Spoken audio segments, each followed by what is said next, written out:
Good evening and welcome to the Colerain Township Trustee meeting of February 8th, 2022, also known as Super Bowl Week Who Day. Mr. Baker. Ms. Ulrich. Here. Mr. Unger. Here. Mr. Waller. Who Day. Mr. Mills. Yes, sir. I recommend that the board go into make a motion to go into executive session in accordance with the Ohio Revised Code, Section 121.22G1, to discuss the employment and compensation of public employees, including the promotion of employees.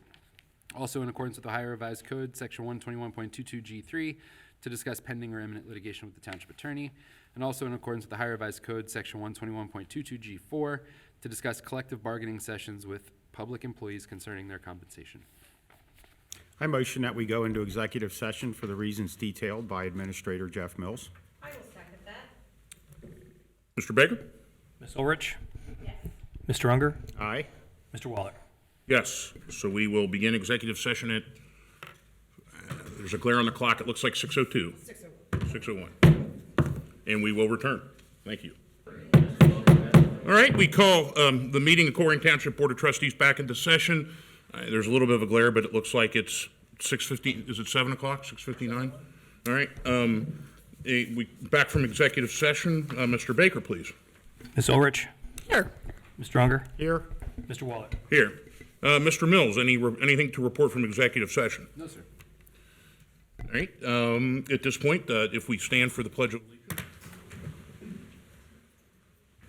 I pledge allegiance to the flag of the United States of America and to the republic for which it stands, one nation, under God, indivisible, with liberty and justice for all. We just take a second to kind of reflect and bow our heads and think about those in Colerain Township that are enduring hard times now, and may God's wisdom be with them and God's grace be with them.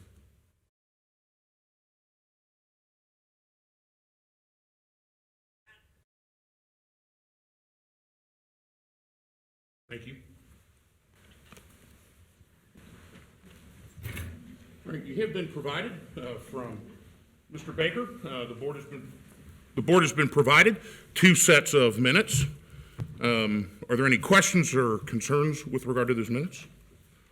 Any motions? Yes, I'm looking, just a second. The dates on those are, You have 2 sets. The first is from the regular meeting of January 11th, 2022. I motion we approve the minutes from the January 11th, 2022 meeting. I'll second that. Any questions? Mr. Baker, I sent you a number of typos that I saw in there. Did you get all those? Yes, there were a number. And you, okay, thank you for making those corrections. No other comments from me. Seeing no other comments, Mr. Baker, please call the roll. Yes. Mr. Unger. Aye. Mr. Waller. Yes. And in board, we also had the special meeting on January 25th, 2022. I motion that we approve the minutes of the special meeting of January 25th, 2022. I'll second that. Any questions, concerns, or comments with regard to those minutes? None from me. Ms. Ulrich. Yes. Mr. Unger. Aye. Mr. Waller. Yes. That's all I have, board. Thank you. And I see on the agenda we don't have an approval of the agenda. So I'm going to motion for an approval of the agenda as provided to the board in the board packet. Mr. Waller, if I may, I would recommend that 2 items be removed if we're going to approve the agenda. That would be 7I, the solar capital project presentation. That project presentation was supposed to be delivered by Mr. Weckbach, and he prepared a presentation but is ill today, so is unable to deliver that. And then item B under public safety, which is the agreement about wrecker rotations. I recommend that both those be removed from the agenda. Okay, thank you, Mr. Mills. So at this point, I'd entertain a motion to approve the agenda amended to include public service item B to be struck from the agenda, and I can't read my own writing. 7I to be struck from the agenda. And that was public safety B. Public safety B. I motion that we approve the agenda minus Part 7 presentations, item I, solar capital project, and under public safety, item B, which is authorize the Township Administrator to execute agreement with Police Department rotation records establishing impound fees. I'll second. Okay, so just to make it clear, we are, the solar presentation will be back when Mr. Weckbach is back. And the reason for the impound is, again, To have our law director take another look at that. okay, so both those items will be back on the agenda in a future meeting. But now then, if there are no other comments, we'll be voting on acceptance of the agenda as provided in the packet with the absence of B in public safety and 7I. Mr. Baker? Ms. Ulrich? Yes. Mr. Unger? Yes. Mr. Waller? Yes. All right, moving on to public hearings. We have 3 public hearings scheduled for this evening. The first is public hearing on zoning case ZA 202201, a text amendment regulating charitable donation containers. Are there any motions to open up that public hearing? Mr. Waller? Yes. Can I suggest a staff presentation? Sure, before we- absolutely, yes. Very good. That staff presentation will be delivered by Mr. David Miller. Welcome aboard to your first meeting, Mr. Miller. Well, you're a Cowboys fan, so I only have so much grace in my heart for you. Thank you very much. Dana, was everything okay, Dana? Oh, you need your mic. It's right there. Already botched the first one. There you go. Like the Cowboys. Dana. The first public hearing is on a zoning text amendment for charitable donation containers.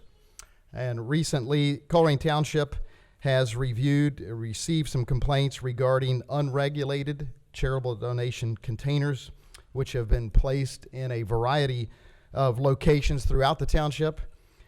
And in order to mitigate the problems with some of these, such as illegal dumping, I think we've all seen that happen periodically, that too many unregulated containers can bring about. Township staff recommends the proposed zoning text amendment, which would allow charitable donation containers as an approved use as a temporary structure in areas zoned non-residential or where conditional use approval from the BZA. And the Zoning Commission recommends approval of the text amendment. I motion that we open a public hearing on zoning case ZA 2022-01, text amendment regulating charitable donation containers. I'll second that. All right, discussion for opening the hearing?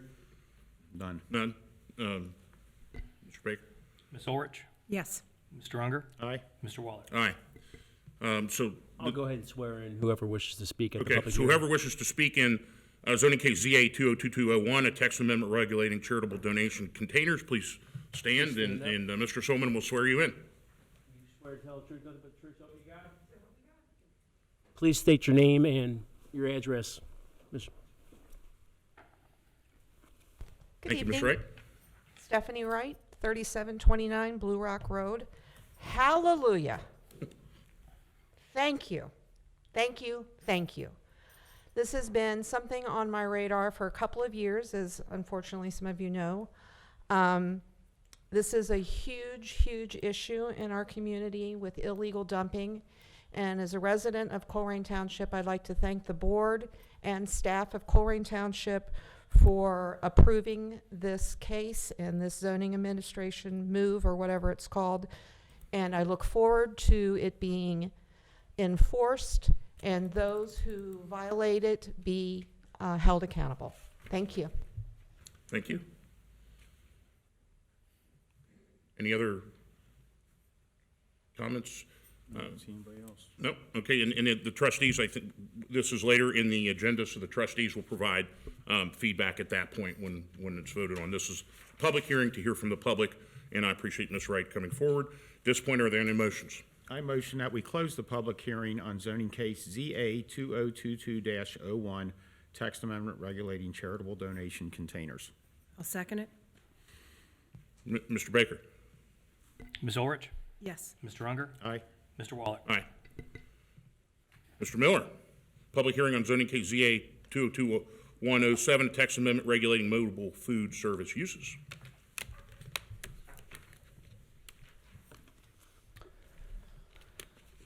So the zoning text amendment would regulate mobile food service. In late 2019, a mobile food service operator approached the township staff and some on the Board of Trustees about operating a food truck in the Northbrook Shopping Center.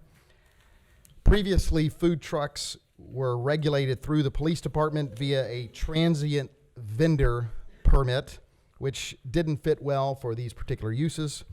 So currently, food trucks are not listed as a permitted use in any zoning district in Colerain Township.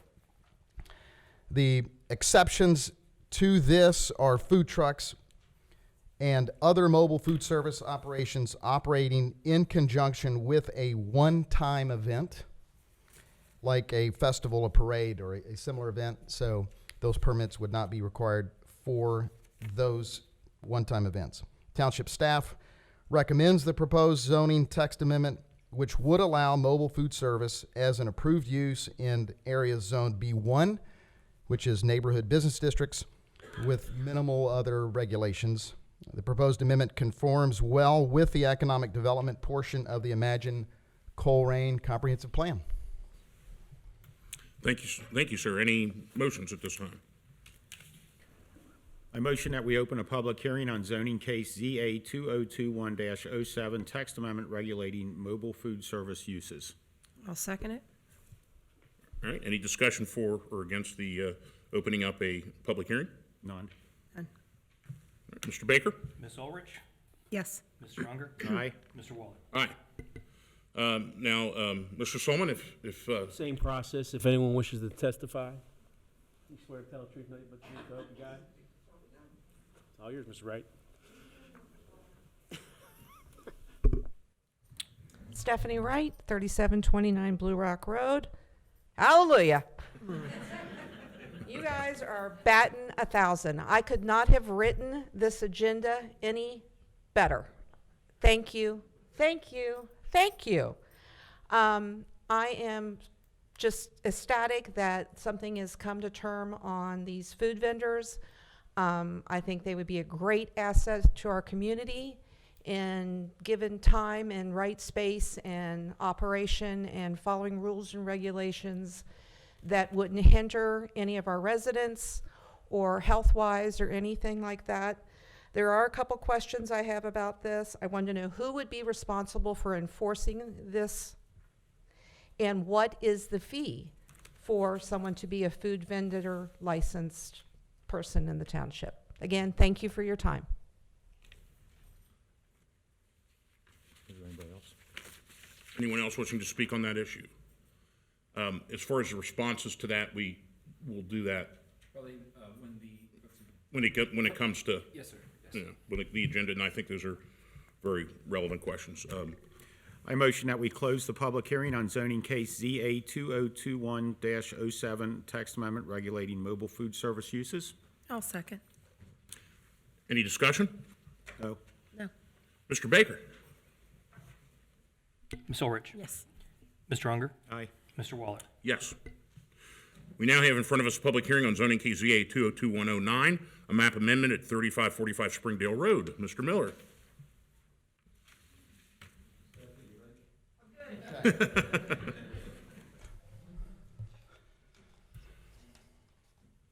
Need the hallelujah chorus. Mr. President, we have a zoning map amendment. This would be for 3545 and 3547 Springdale Road.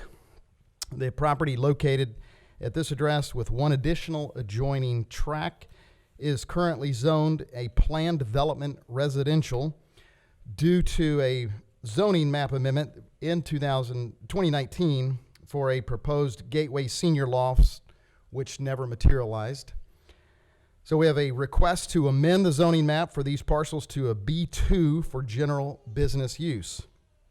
The property formerly housed a couple of different restaurants, but has remained vacant since demolition in 2014, leaving the existing parking lot.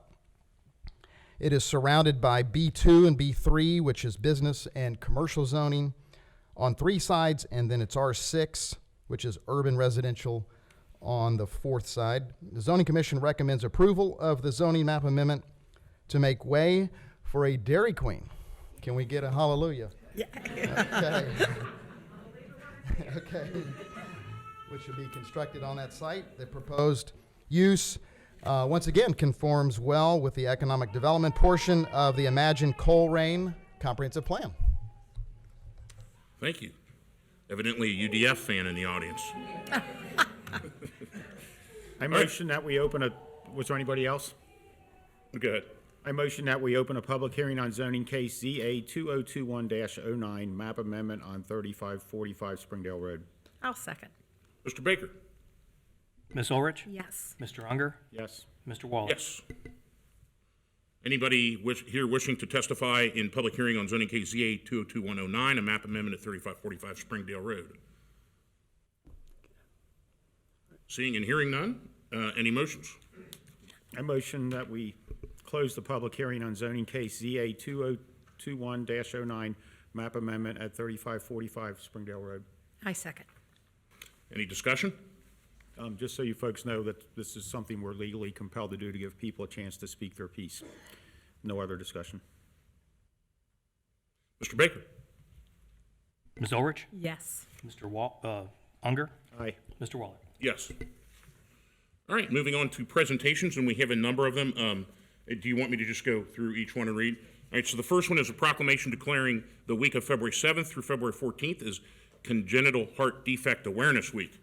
And this proclamation reads, whereas the health and well-being of congenital heart patients is of paramount importance, and whereas each year in the United States more than 40,000 babies are born with a congenital heart defect, and whereas the medical community has identified congenital heart defects as the leading cause of birth defect-related deaths, and whereas medical research can provide more identifiable means of the origins and symptoms of congenital heart defects, and whereas there is no cure for congenital heart defects, and it is lifelong disease requiring ongoing specialized care, and whereas it is crucial that individuals planning a family, fetal clinicians, obstetric physicians, and pediatricians, and all those in the medical field have a greater understanding of the potential for congenital heart defects, and whereas Congenital Heart Defect Awareness Week provides the opportunity for patients and families affected by this condition to share their experiences and knowledge so that the general public may be aware of how this defect affects our lives, be it proclaimed that Colerain Township Board of Trustees does hereby recognize February 7th through 14th, 2022 as Congenital Heart Defect Awareness Week in Colerain Township. Any motions? I motion that we approve the proclamation as read by President Waller. I second. Discussion? No, it sounds like a worthy cause. And I absolutely, from the proclamation, learned more about congenital heart defects than I ever knew, so. And there is a young woman here that has a lot more information on that if you'd like to hear more information, or if you'd just like to present her with the. So let's go ahead and vote on this, and then if we could call the representative up to speak, that would be fantastic. Ms. Ulrich? Yes. Mr. Unger? Aye. Mr. Waller? Yes. So let me sign this, and we are introducing, Ms. Menninger? Yes, Mrs. Gina Menninger. thank you for coming out. Absolutely. Thank you for having me. I am a resident of Colerain Township, and my son Austin was born with congenital heart disease. So just a little information about it, since I have such a great crowd here. Maybe it'll bring a little awareness to someone else here in the room. But did you know that the size of a newborn's heart is roughly the size of a walnut? For the tiniest of our CHD patients, such as my son Austin, that require surgical intervention, surgeons often have to operate on hearts no larger than their own thumbs. What we thought would be a fun gender reveal appointment for my husband and twin boys, Max and Luke, turned out to be a patient's worst nightmare. Austin was diagnosed with hypoplastic right heart syndrome, tricuspid and pulmonary atresia, and an ASD at 20 weeks gestation. In non-medical terms, Austin was born without the right side of his heart, the side that pumps the blood to his lungs to be oxygenated before returning to the body. He was born a whopping 9 pounds 2 ounces and was taken immediately to Children's Hospital while I recovered at Good Sam. He had his first open heart surgery, the Norwood, at 6 days old, his second open heart surgery, the Glen, at 4 months old, and on May 29th, 2020, had his third open heart surgery, the Fontan procedure. This is what we thought would be the end all for Austin. Although it's not a cure, it would have been the corrective procedures and surgeries that he needed. We thought that was it, but Austin had other plans. After an echo and CT scan and many tests in July and August of 2020, it was determined that Austin would have to have open heart surgery number 4 in September of that year to revise the Fontan conduit. This surgery appeared to be successful in opening his blood flow to his right lungs, but then again, an echo in November to follow up, and to our surprise, showed very little, if any, blood flow to the right lung again. Austin had another heart cath scheduled and was completed in January of 2021. It was determined that Austin's main pulmonary artery branch that feeds the lower 2/3 of his right lung is no longer there. This just means that we get to have heart caths every 6 months at Cincinnati Children's Hospital. Yay for us.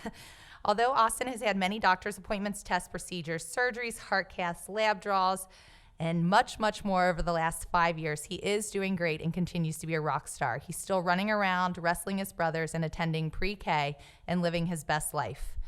There are more than 1.4 million adults living with congenital heart disease in the U.S. Thanks to greater awareness and improved treatments for CHD, there are now more adults with CHD than children. However, again, I repeat, there is no cure for CHD. Nearly 1 in every 100 newborns are born with a heart defect, and it continues to be the most common birth defect in the U.S. and around the world. That's 1 baby every 15 minutes that is diagnosed. This year, 1.35 million new patients will join the worldwide CHD community. This week is about raising awareness for congenital heart disease. We hope to be a voice for all CHDers as we unite to give knowledge and support, to be a voice and spread hope everywhere. Conquering Congenital Heart Disease Ohio celebrates triumphs, honors loved ones lost too soon, recognizes the work still to be done, and continues to fight for research. So thank you, Colerain Township, for helping us continue to be the voice for CHD and giving hope to so many. Thank you. Is there a website for this organization if people want to follow up? Absolutely. It's Conquering Congenital Heart Disease Ohio.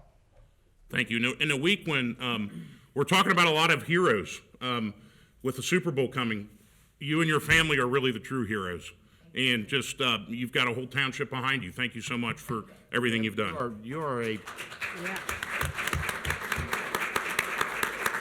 just watching your presentation and your delivery style, there's no stronger advocate for a child than the child's mother in a time when the child needs that really strong advocate. So congratulations on your skill set of getting the message out. I don't know how long you've been developing that, if it just started 2 years ago or if you were doing something else that gave you those skills. Thank you. Thank you so much. Very, very well spoken. I'm surprised. If I were you, I'd be with tears coming down my eyes. There are times where I can't get through. I see that. Thank you so much. You're a marvelous Yes. diplomat Good job. and advocate, so congratulations. Thank you so much, and Godspeed to you and your family. Thank you. Moving on, we have another proclamation recognizing February 8th, 2022 is Eric Riefenberger Day. Oh my gosh, did I finally get it right? Eric Reifenberger, that E, I'm going to start crossing it out. I'm sorry. See, I took Spanish, so. Proclamation recognizing February 8th, 2022 is Eric Reifenberger Day. Reifenberger Day. Reifenberger, all right. But be it proclaimed by the Township Trustees of Colerain Township, and whereas Eric Reifenberger is a longtime resident of the Northbrook community and participates regularly to help keep his community clean, and whereas in 2018 Eric was severely burned in a workplace accident, suffering burns over 20% of his body, and whereas on a daily basis Eric collects aluminum and scrap metal all throughout Colerain Township, he named his program Cans to Care. Each year in December, he then donates all proceeds to the Shriners Burns Institute. And whereas Eric's nickname is Batman because he works at night and performs endless community work during the day, and whereas we wish to commend Eric for his outstanding efforts for making Colerain a clean and beautiful place to live and work, we thank Eric for his commitment and praise him for making this personal initiative a great success. Be it proclaimed that the Colerain Township Board of Trustees does hereby recognize February 8th, 2022 is Eric Reifenberger Day here in Colerain Township. And I can attest to he's, I think every day Eric is devoted to cleaning stuff up. And every day he's at a new site, and I appreciate that. Any motions at this point? I motion that we approve the proclamation as read by President Wallert. I second it. Any discussion? Congratulations on all your hard work and efforts and charitable. And he giving. comes to all four corners of Colerain to pick up your aluminum. He came over and just loaded his truck up at my house, and I've watched him at the Northbrook clean up, put couches on his truck by himself, put tires on. He just is very much appreciated. Mr. Baker? Ms. Ulrich? Yes. Mr. Unger? Yes. Mr. Waller? Absolutely. That passes 3-0. Thank you very much. I think he wants to come up. Yeah, if you want to come up and, You want- yeah. You want a picture? Oh, you can come up and tell him about his. Yeah. If you want to tell us about your efforts now and remind people about the annual collection. I did not prepare a speech, so I apologize for that. Yeah, back in 2000, the Cans to Care idea was born. I was just watching a news network program about the Kent Fire Department and how they were collecting aluminum cans and donating it for medical purposes to fire victims. So I reached out to Chief Walls and got with him to see if Colerain had a similar program. And at one time they did, and it just became a little more expensive to keep it going as it was, and they kind of let it go by the wayside, as my understanding goes. But I said, how about I do the footwork and we'll see what goes from there. So in 2021, we set the goal for $1,000, kept it kind of quiet, and just went one whole year to see what could be done in gathering up just aluminum cans or even gutters, aluminum doors, just anything that was scrap aluminum. So on December the 22nd of this past year, I presented to Chief Walls a check for $1,021.70. One entire year worth of effort. Now he put up a challenge for us to top it this year.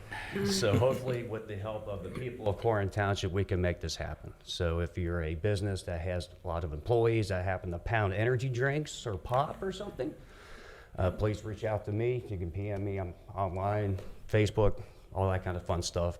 Chief Walls, anything like that. Anything that goes towards the effort is greatly appreciated. So I thank you all for our efforts from last year, and let's top it for this year. Thank you so much for your continued service. All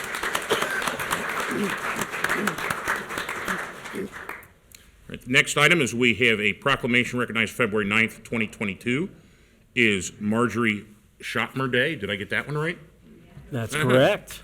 I can't get Reifenberger right, but Schottmer, it's the German in me.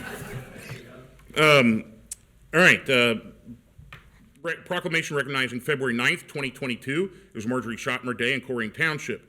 Be it proclaimed by the Township Trustees of Colerain Township, whereas Marjorie Schottmer has been a longtime Colerain Township resident who is turning 100 years young on February 9th, 2022, and whereas Marjorie, or Marge, as her family and friends call her, loves to play the piano and play bridge, Marge also enjoyed bowling for many years with her daughters at Colerain Bowl.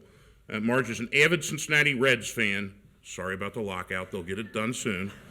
Who likes watching their games and keeping current on Reds players and statistics. And whereas Marge worked at St. Xavier High School for approximately 18 years as the secretary to the principal. I hope not when I was there, because then you've got scoop on me in that. This has resulted in Marge's love for St. X football. During the football season, she listens to St. X football every Friday night on the radio. And whereas Marge has 4 children, 9 grandchildren, 23 great-grandchildren, and 4 great-great-grandchildren, and takes pride in sharing and being a part of their lives. And whereas we would like to wish Marge a very happy 100th birthday, we are proud to be part of her 100th birthday celebration and wish her continued health and happiness. Be it proclaimed that the Colerain Township Board of Trustees does hereby recognize February 9th, 2022 is Marjorie Schottmer Day here in Colerain Township.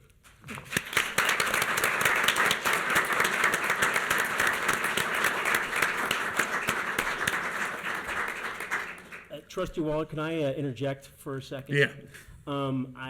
First of all, I want to say that I want to thank Administrator Jeff Mills for making this day possible, along with Glenna Carter, the administration, the trustees, for taking this time to honor truly a wonderful person in this world.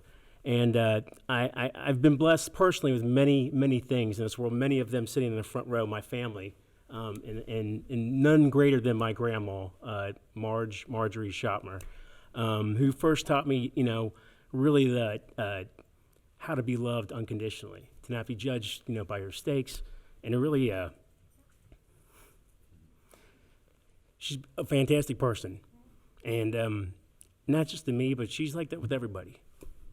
And the world's a better place for her. And it's no surprise that God's plan has it in it for 100 years, because, hopefully she's here for another 100 years longer, because she's a great asset, a great asset for Cincinnati and a great asset for Colerain Township. She's a fantastic person. To know her is to love her.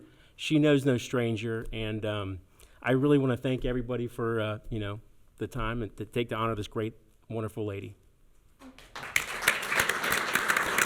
I'll go ahead and motion. I will go ahead and motion that we approve the proclamation as read. I'll second. Good, that opens it up for conversation amongst the trustees. Congratulations to you, 100 years. You must know plenty about Scott. You're not talking. But that's a great thing. You've seen so many things happen in your life, and the country's still here, and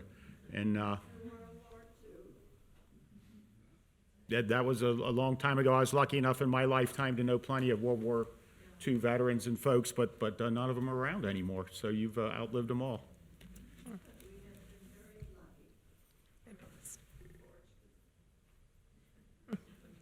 Is that your dad right there in the vest? Yeah. Oh my gosh, DNA. Oh, wow.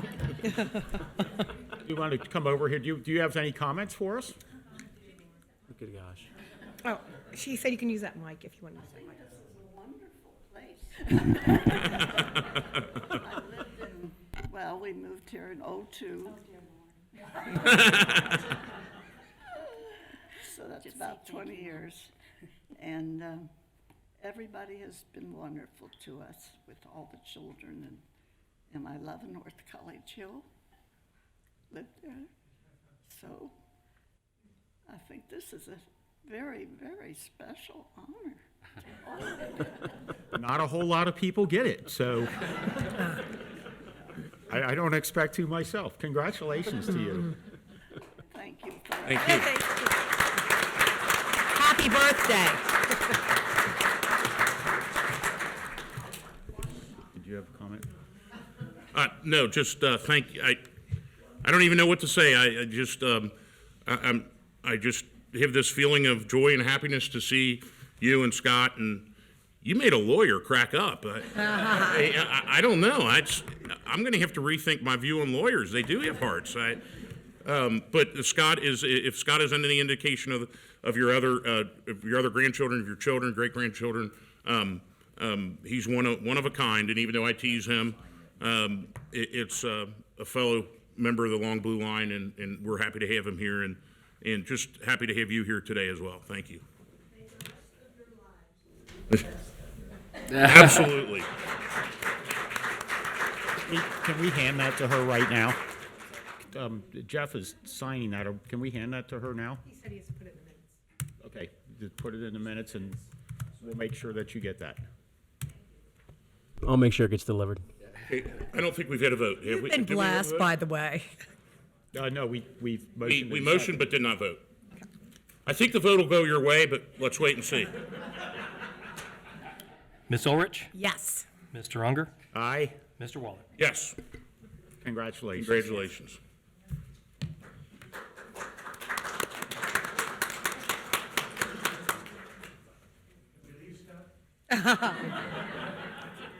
I think. Oh my gosh, it was like a dad. That is so funny. Thank you for bringing her in. Yeah. Oh, that's what you should get a picture of.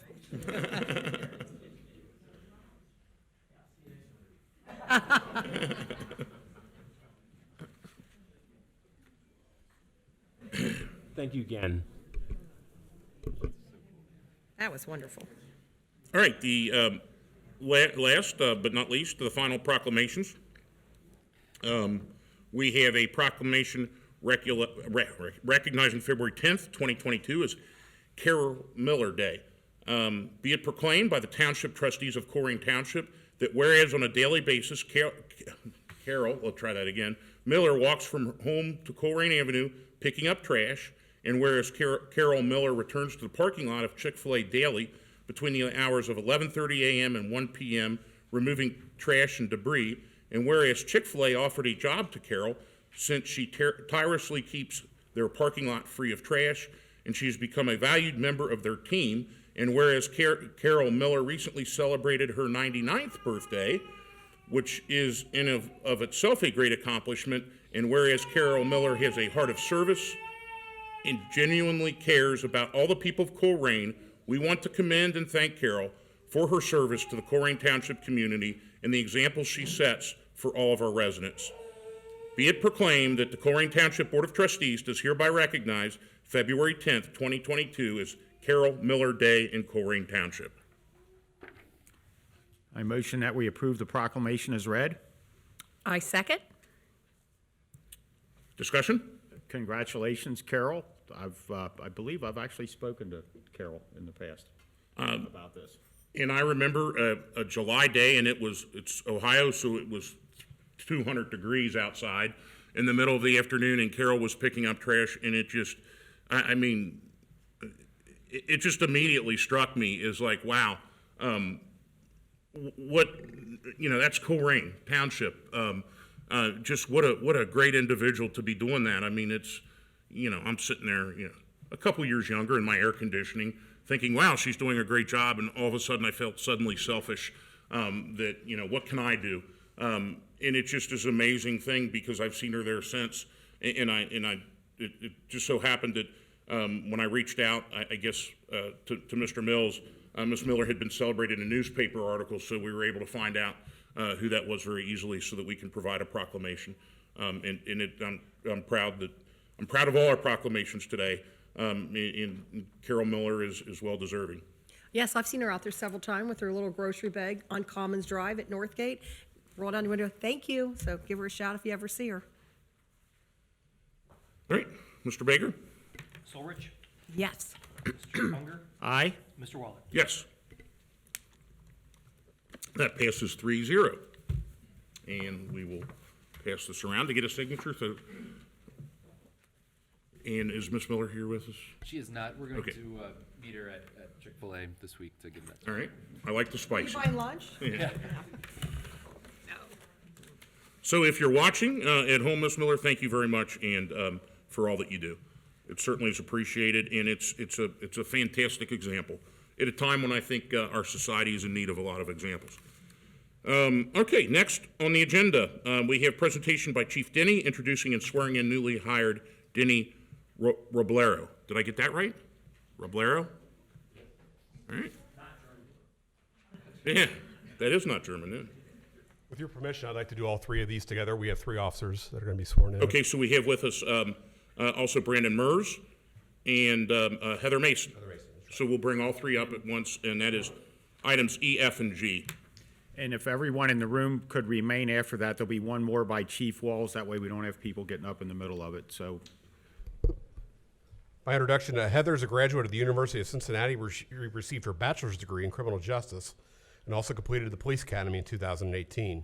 Prior to coming to us, Heather worked for the Claremont County Sheriff's Office, and Heather is an active member and a 9-year veteran of the United States Army Reserves. Danny Roblero is a 2012 graduate of Princeton High School and attended Wright State University. He's also a 2021 graduate of the Great Oaks Police Academy. Denny is married and has 2 children, 5 and 1. Brandon Mers is a 2012 graduate of LaSalle High School and received his bachelor's in criminal justice from the University of Findlay in 2016. He graduated from the Great Oaks Police Academy in 2021, and he is a township resident. I'm going to bring up whoever's going to present you with your badges.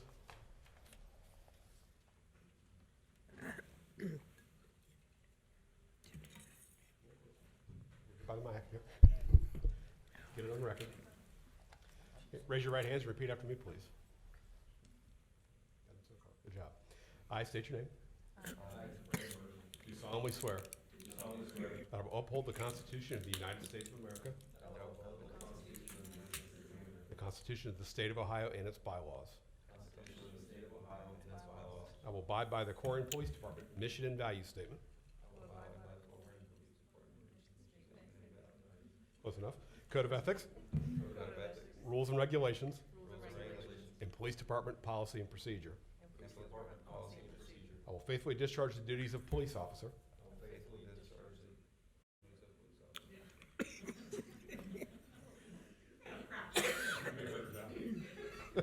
In and for Colerain Township. Hamilton County. State of Ohio. To the best of my ability. So help me God. There you go. Congratulations.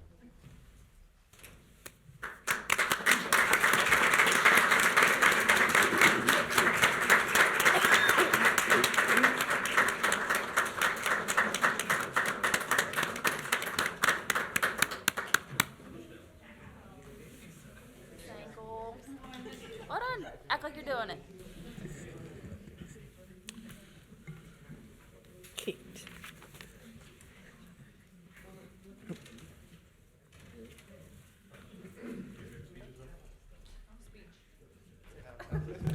Thank you so much, and also Officer Mason, thank you for your service to our country as well. Thank you.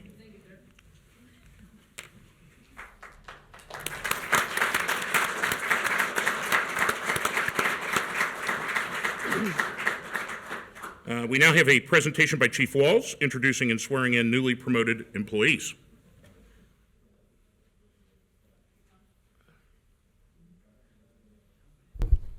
Good evening to the board. Good evening, sir. And those of you in attendance this evening. Here tonight to introduce and swear in our 4 newest career employees.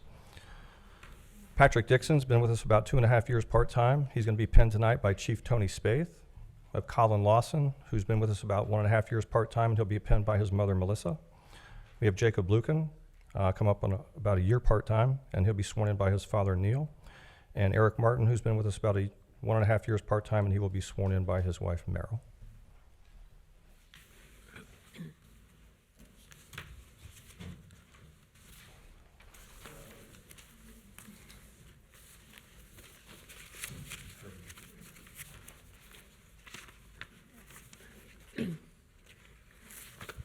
Whoever's penning, come on up.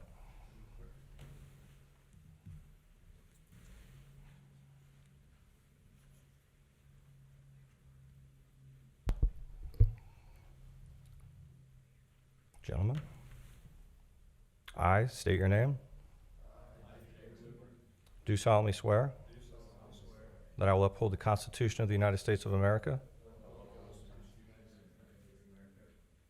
the Constitution of the State of Ohio, and its bylaws. I will abide by the Colerain Fire and EMS mission statement, values, code of ethics, standard operating guidelines, and the township's policies and procedures. I will faithfully discharge the duties of firefighter paramedic in and for Colerain Township, Hamilton County, State of Ohio, to the best of my ability. So help me God.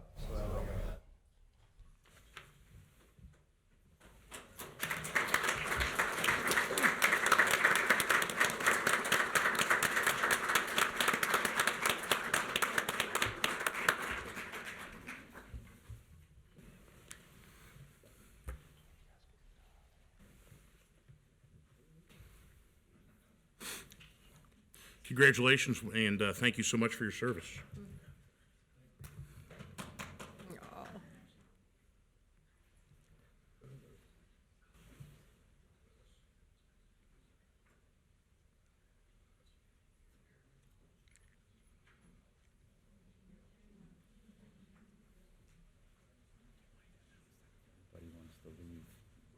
Okay.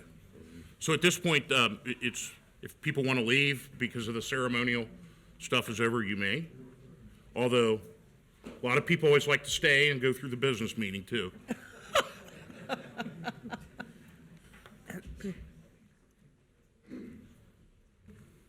love seeing the faces of all the parents. They're so proud. Yeah.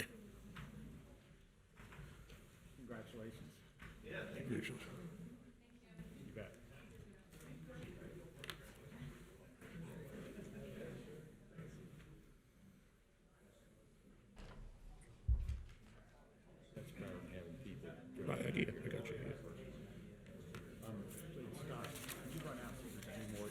Yeah, I only have 4 right now. Does that sound right?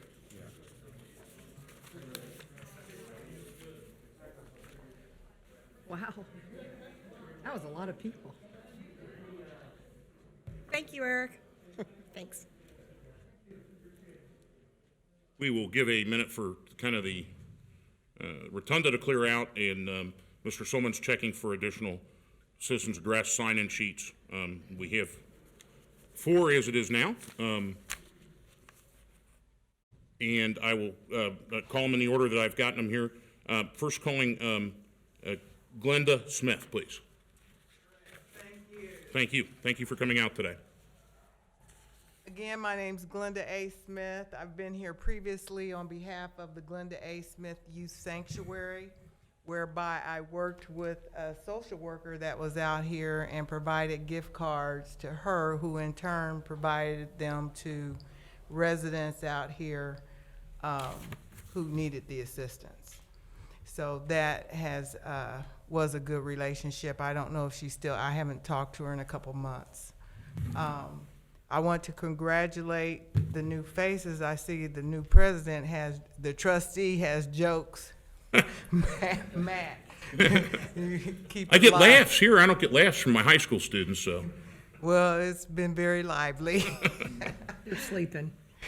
Again, my name is Glenda A. Smith. I'm running for Hamilton County Juvenile Court Judge because Hamilton County Juvenile Court is 30 years behind the rest of the country and 12 years behind the rest of Ohio in juvenile justice reforms that are more humane, effective, and efficient while keeping the community safe. I've seen the impact of these reforms in Montgomery County, Franklin County, Cuyahoga, Summit, and other counties in Ohio. And I'd like to bring those reforms here. I can't do it by myself, but we can do it together. Please go to glendaforjudge.com and join the campaign. I have 20+ years experience representing marginalized people in juvenile court, in other state courts, in the Court of Appeals, Ohio Court of Appeals, and Indiana Court of Appeals, by the way, federal courts, and I have appeared or practiced in the United States Supreme Court. I did not get this privilege by myself.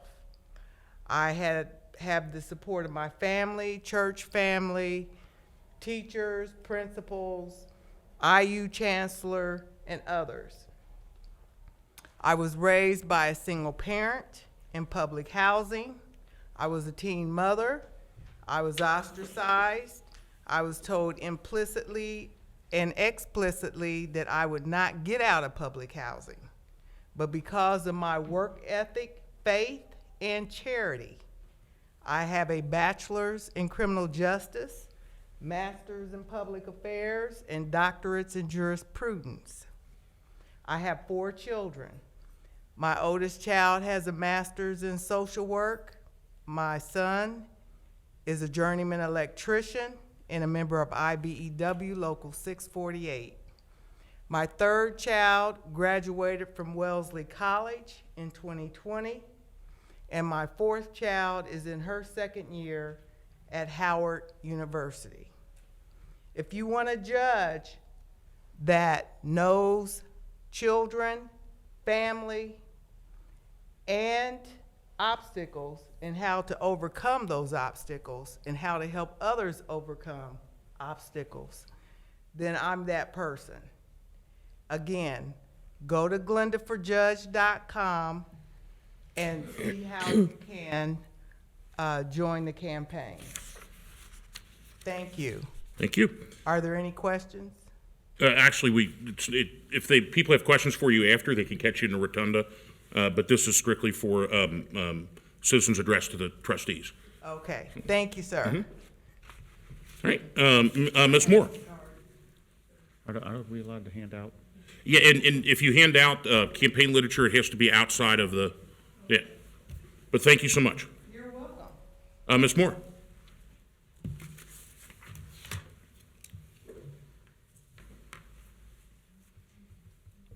Good evening, ma'am. Good evening. I have several topics here, and I provided you some paperwork at your little desk up there regarding the Ohio Open Meetings Law. And there was, on page 101, it says that, or I'm sorry, under that page, halfway down, it says, talks about emergency meetings or being notified of special meetings. And I know that your policy says that the Enquirer would be notified, and I'd also like to be on that list to be notified if there is any special meeting under the 24 hours, and that I be contacted, whichever way. I stated at a previous meeting that fund transfers and hiring employees had nothing to do with the organizational meeting. And I assume you probably had no idea what I was talking about. In one of those papers I gave you there, on page 133, it says that the requirements of a special meeting, which was the organization meeting, requires that only the topics, which was organization, were to be acted upon. This was violated when you had your organizational meeting and you hired employees. And, wait a minute.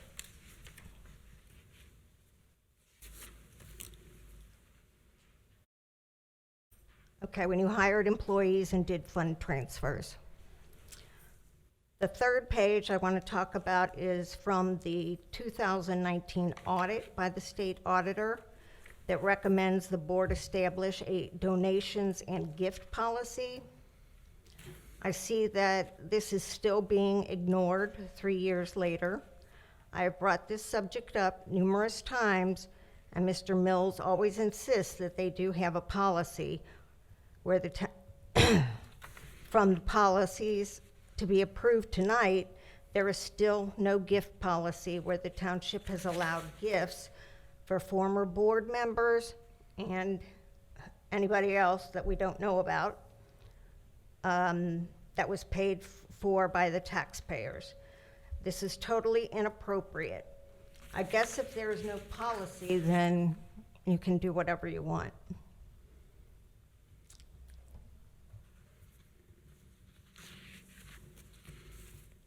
Oh, the board also passed a resolution at the organizational meeting to allow the taxpayers to pay for some food expenses for employees. I've said it before, and if the administrator or the board wants to show appreciation for your employees, that you or the administrator or whoever wants to should pay for it, not the taxpayers. When I worked at the county, nothing was ever paid for by the taxpayers. Department heads provided all funds for holidays and retirements. By passing this resolution, the board should approve an expense amount. The public has a right to know. There should be an amount limit on the resolution. Example is not to exceed $200 or whatever it is. You've gotten by with it for many years prior to this. However, this is a partial step in the right direction, but doesn't go far enough. I ask that you limit the amount of money for the year. Then, on the policies and procedures, there is no gift policy. That was number one. And I think the board should also establish a policy for appointing members to the zoning commissions, We Thrive, CIC, etc.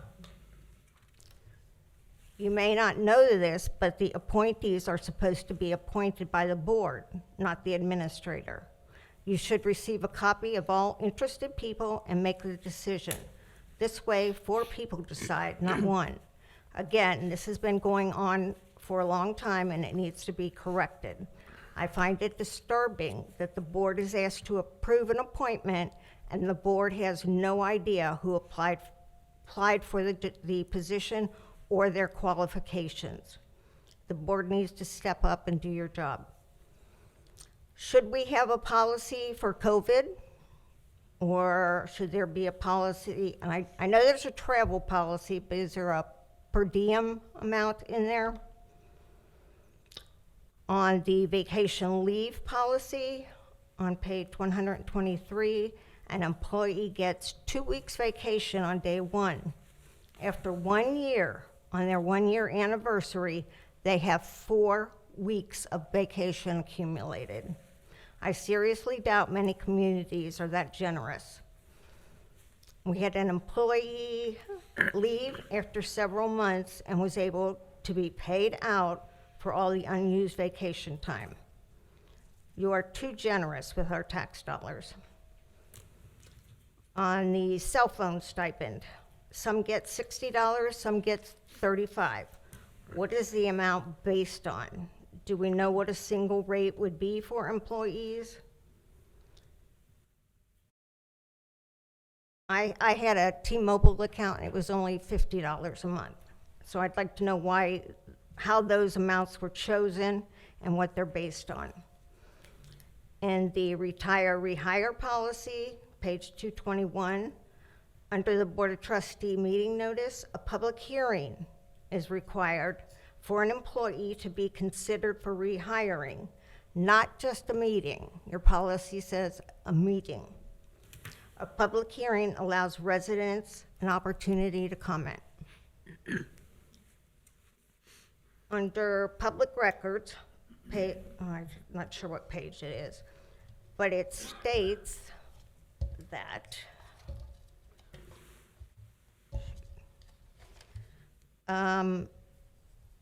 records of certified public accountant or public accountant in the performance of an audit of a public office are exempt from public records.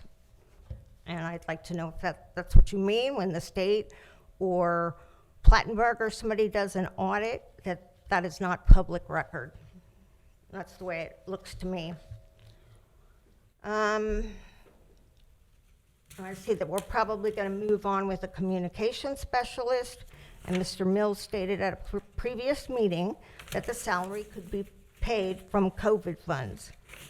Is that where the salary will come from and for how long?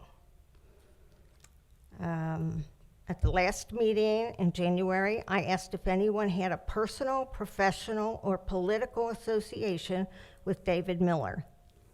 And Mr. Unger was the only one that commented, so I'd like to know if you have any relationship. And also on the Circle page, there used to be a Facebook share button, and that is now gone, and I'd like to know why that was removed, because it makes it a lot easier for people to share to their timelines. And the last thing, there is no date on the pages of this policy, and there also on the previous job descriptions, no dates.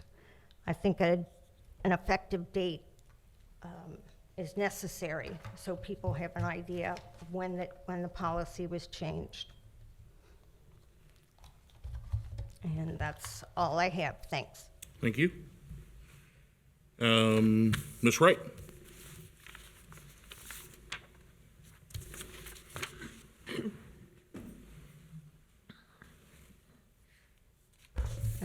The hallelujahs have left the building. Okay. I'd like to start off really by thanking our fire department and paramedics on Galbraith Road. I'm sorry, I don't know the number of that station house.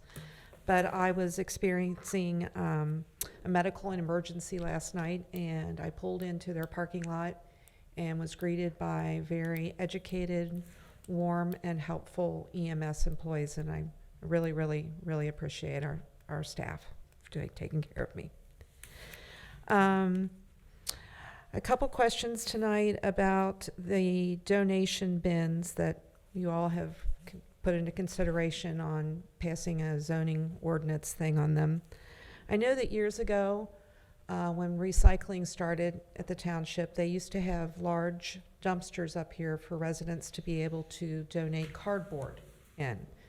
So a solution to that problem might be having all of the donation bins on the township property. That way, everyone would have eyes on them, there'd be a camera, and maybe that could help control some of the illegal dumping as well, but still allow the donations to be gathered and taken care of to people in need. Mr. Unger, I spoke with you in person about the bins, particularly the two that plague the corner of Cheviot and Blue Rock. I'd ask you your opinion on the location of those bins, and you also agreed that you would reach out and talk to the church to see if they would have those moved to the back of the property or maybe somewhere else. I was just wondering if you had followed through with that. I had a question about zoning meetings.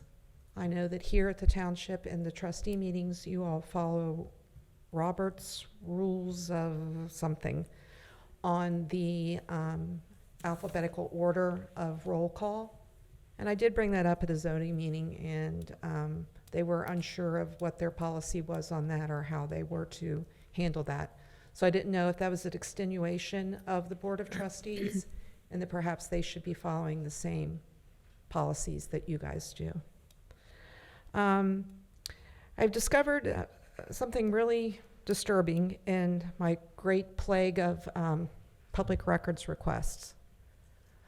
Over the past year, the company that the township has an agreement with to cut and mow abated properties, there's a huge discrepancy in resolutions, cutting, and payment, and taxes.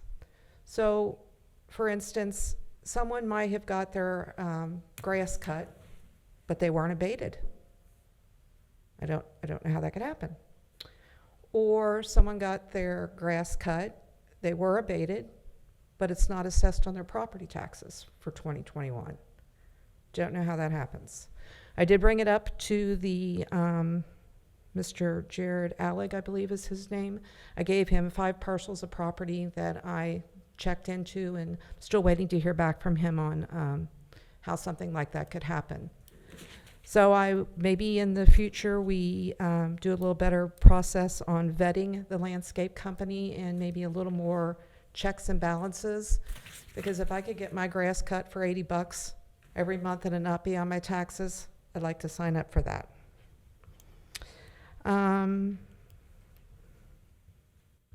I guess that's it. I just want to say that I am very appreciative of the agenda that was presented tonight at the meeting. These things are very important to me, the trash bins, or excuse me, the donation bins, and the food trucks are something that I've been wanting to get the attention of the trustees for quite some time. And I really do appreciate your acknowledgement of those issues. And I just have one other thing.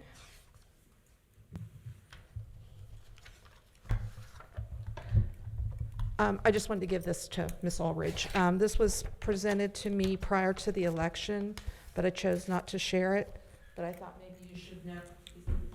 I thought maybe you should know what was being passed around by one of your opponents. Thank you. Thank you. I think my string of correct pronunciations might be over. Cedric? Detronet.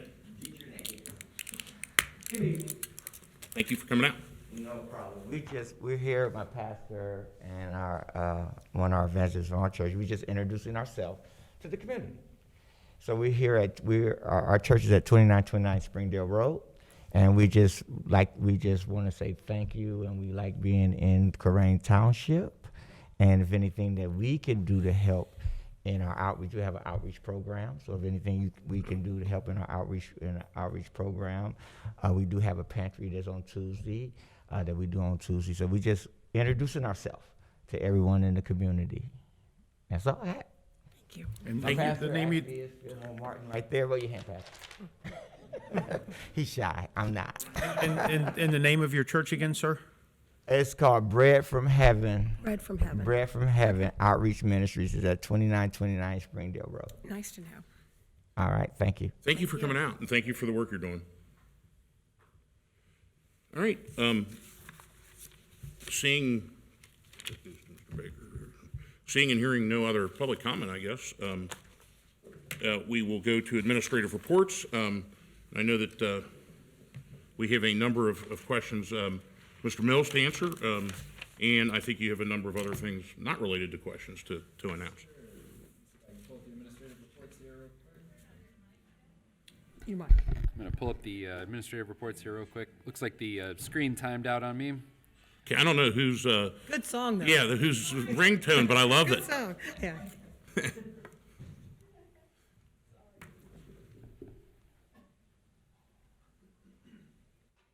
second. Yeah. Uh-oh. Yeah, see? My fault. Yeah, just a second, guys. Sorry. Thanks for your patience.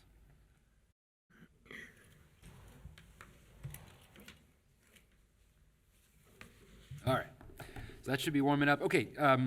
Thank you. Good evening, board. Good evening, everyone in the audience. Yeah, happy Bengals week. In order to answer some of these questions, I'll just sort of go through my notes here. I understand Ms. Moore would like to be on the list for special meetings or just get notified when special meetings are going to occur. I'm happy to do that. Fund transfers should not be on the organizational agenda.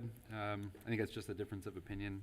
I believe that we were organizing our finances at that moment in time, and that's sort of what we were doing. I can pull up the donation policy. We've had a donation policy for quite some time, but here is the policy is 4.1, and if you look, it says making donations. So this is where the board sets its policy for to whom and how much and when donations are made by the Board of Trustees on behalf of the township to some organization. So that's included there. And you'll also notice that there's this updated date at the bottom. It says updated on 2/8/22. That's assuming that the board adopts those policies this evening. Let's see. The travel policy does include directions as to how much when there's a travel, what the per diem is. It's set by we use the GSA, which I believe stands for the General Services Agency. It's a federal agency that sets travel amounts for different cities, recognizing that it's more expensive to stay in a hotel in New York than it is in Wichita. So we use the GSA's determination. That's what our policy says. Self-stipends, what is it based on? The $30 amounts is based on just phone. If you're expected as an employee to just answer the phone when we call, then that's a $30 self-stipend. And if we're expecting employees to use data, so email, be able to answer email at any point in time or use data, that's a $60 sales stipend. And that's, we've gone through in the policy and identified which roles on the org chart, we're expecting to use data and which roles are just phone. And that's how the $30 and $60 per month sales stipend shakes out. On Ms. Moore mentioned the using COVID funds. I think what you're thinking of is ARPA funds, the American Relief Fund Act. Those are the funds that I was referring to, and it is possible that the Board of Trustees could choose to pay for the communication specialist position out of those funds. That determination hasn't been made yet. So, let's see. Facebook share button on Circle, that was a Circle function. So Circle has taken that off of their site, and we've made it known to them that we would like to see that back on, because of course we want our information to get as far as possible, and we appreciate it when you do share those stories, when everybody does, so thank you. Okay, and then, let's see, Ms. Wright, I guess the only question that I see I can answer here is the discrepancy in cutting grass. So I don't know which 5 properties you're speaking of specifically, but my guess, let me just share with you how I can see that happening. So when a property has tall grass, our code enforcement tags it with an orange sticker, and then they go back a week later, and if it's still tall, then that property is added to a nuisance resolution. And that has to wait for a period of time to get on to an agenda. And then once the trustees adopt that resolution, declaring it a nuisance and ordering its abatement, at that point in time, we give that list to our grass abatement person. And he takes that list and he goes out, and if he shows up to a property and the grass has been cut, he's not going to recut it. And so in that instance, there would be an address on the resolution that did not get abated because it would be owner abated. So that's one example. As it makes the transfer, if it is cut by our vendor, then by September 30th of each year, we have to have all of the assessments down to the county.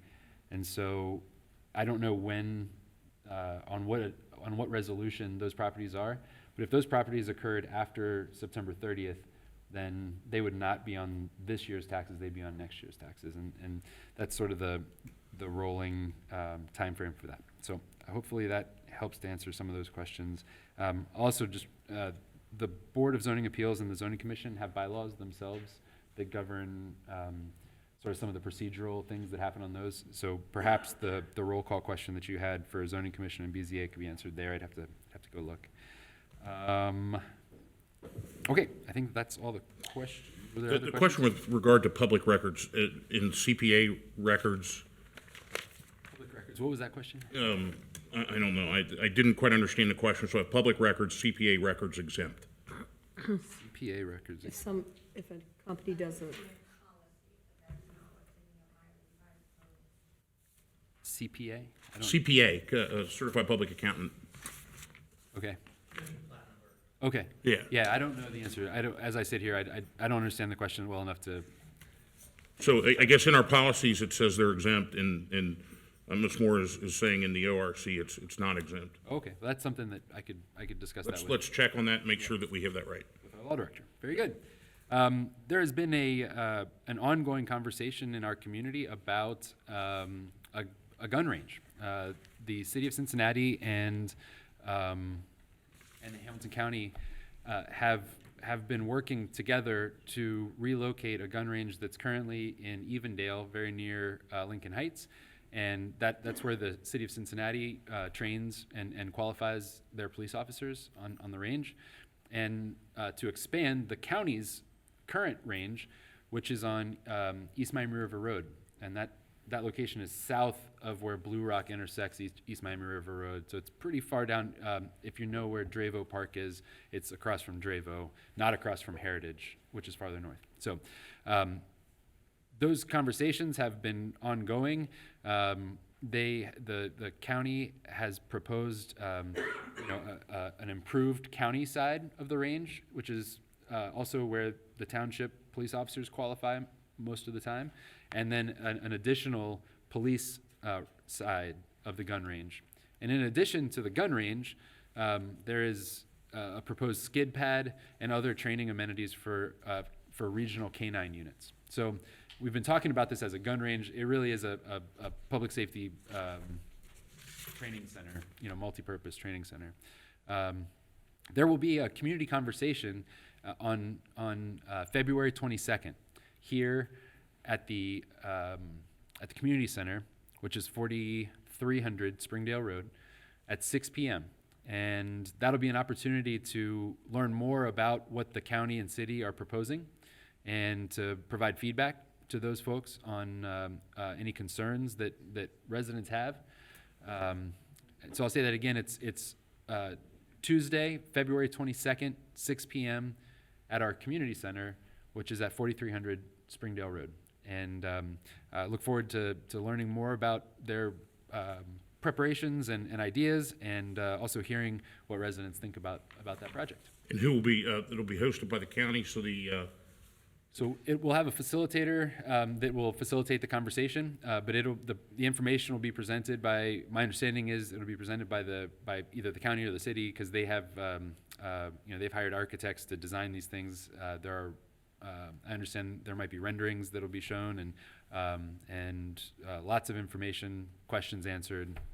That's the time to learn about it. So I encourage everybody to mark that on your calendar and check it out. So that is not a trustee meeting, that is a presentation over in the other building? Yes. Yeah, it's I think of it as a community conversation about an issue in our community. Yeah. And we're not, if we're there, we just show up as in the audience just like anybody else? That's right. Okay. Yep. I just wanted people to be clear about that that's not a trustee meeting over there. And in fact, it's ultimately the county and the city's decision what they do, and I don't know how much influence we would have on that. Just like if somebody wanted to build a post office or anything else, that's not really anything we have any control over. That's my understanding, yep. Yes, sir. So I also wanted to point out that this week there was a Circle post that was a 2021 year in review, and it goes through all of our goals that we had in 2021. It goes through our key performance indicators that we had for each goal, and it really digs deep on here's what we said we were going to do, and here's what we did, and I am extraordinarily proud of the work of the 250 plus employees of this organization who have put their shoulder to the wheel and executed on the goals of the township trustees and the residents. It's amazing what we've been able to accomplish in what has been a very difficult year again, and hopefully it's the last year we say that, right? Hopefully 2022 is bright and sunny all the time and there's no COVID, but please do check that out. It's very enlightening from my perspective. And with that, I'll move on to our department director's administrative reports, and as always, let's begin with Chief Walls in the fire department. welcome back, Chief. Good evening once again. I wanted to take the time real quick to thank the board for recognizing Eric Reifenberger. The Cancer Care Program was Eric's idea. He approached me, we had a short discussion about it, and basically he was told to run with it as far as he could. And obviously this year over $1,000. Goal next year in conversation with him is, hey, let's see if we can double it or triple it or quadruple it. So thank you to the board for recognizing his hard work. As you heard, he had been burned in an industrial accident, and so it's something that's very personal to him. So anybody who has aluminum they would like to get to Eric, by all means, do it, and it goes to a good cause. So thank you. As far as our activity in January of 2022, we had 926 EMS incidents. We had 186 fire incidents. We had 42 calls into the Springfield Township EMS contract area. We had the one building fire in the 2700 block of Below Court with the $12,500 loss. Property value for the month lost combined was $14,000. Saved was $105,630. Our average response time for the arrival of the first unit was 5 minutes and 34 seconds. And our first unit on the scene less than 6 minutes was 64.73%. And once again, thank you. Thank you, Chief. Thank you. Chief Marquetti up to give our police department administrative report. Welcome back, Chief. Good evening again. In January, our officers responded to 3,665 calls for service. The average response time to emergencies was 4.3 minutes. They made 86 traffic stops and 10 OVI arrests. We had 2 uses of force, 1 pursuit, and then just 101 physical arrests. Property maintenance function handled 60 complaints and referred 4 cases to housing court. Unfortunately, we had our first homicide of the year in January. Excuse me. Okay. Yeah. We presented that to the prosecutor's office, and they've declined to prosecute on that, so it is a closed case. But unfortunately, it still is a homicide for us. But update on where that went. That's all I have. Thank you, Mark. Good job. Thank you, Chief. Right. I'll go ahead and give the Public Services Administrative Report in the absence of Mr. Weckbach. Let's see, in 2022, so far, year to date, we've had about 8,200 visitors to our Heritage Park, about 2,700 visitors to our Clifford Park, and about 2,700 visitors to our Colerain Park.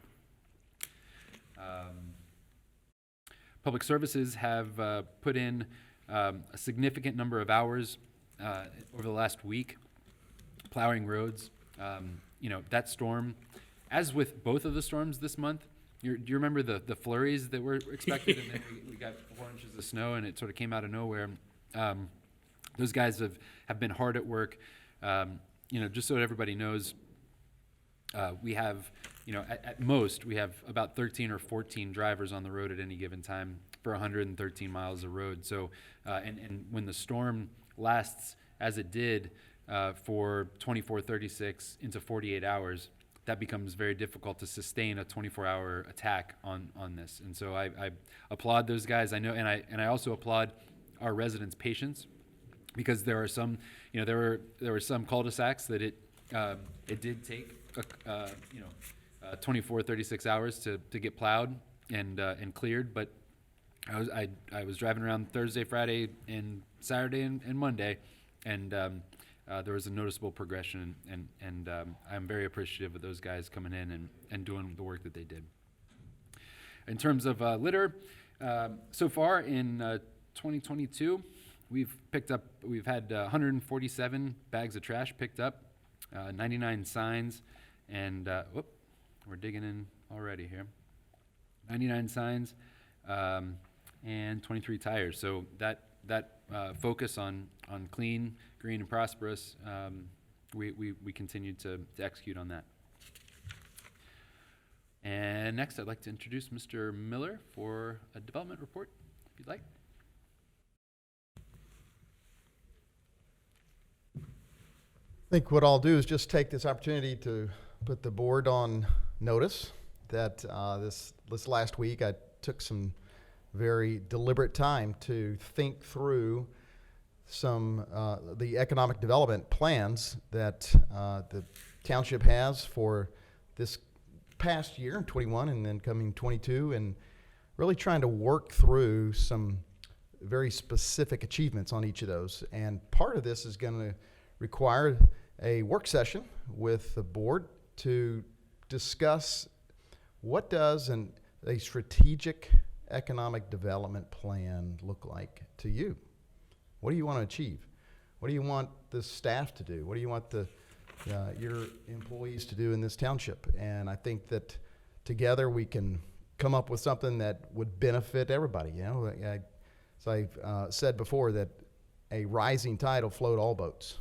And I think that once we put some plans together and begin to see how we can help everybody prosper economically, then I think together Colerain Township will rise, and it'll be a better place to live and work and raise a family. So I look forward to that.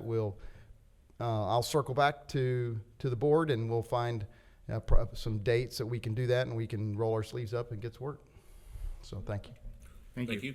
Outstanding. And I just have to say, you know, Mr. Miller's addition to our staff has been spectacular. We're so happy to have you here, David, and your first couple of weeks, you hit the ground running, and we appreciate that. So thank you very much. That concludes the administration reports. All right, moving on to trustee reports. I'll go ahead and go. Yeah, just looking through some of the citizen comments.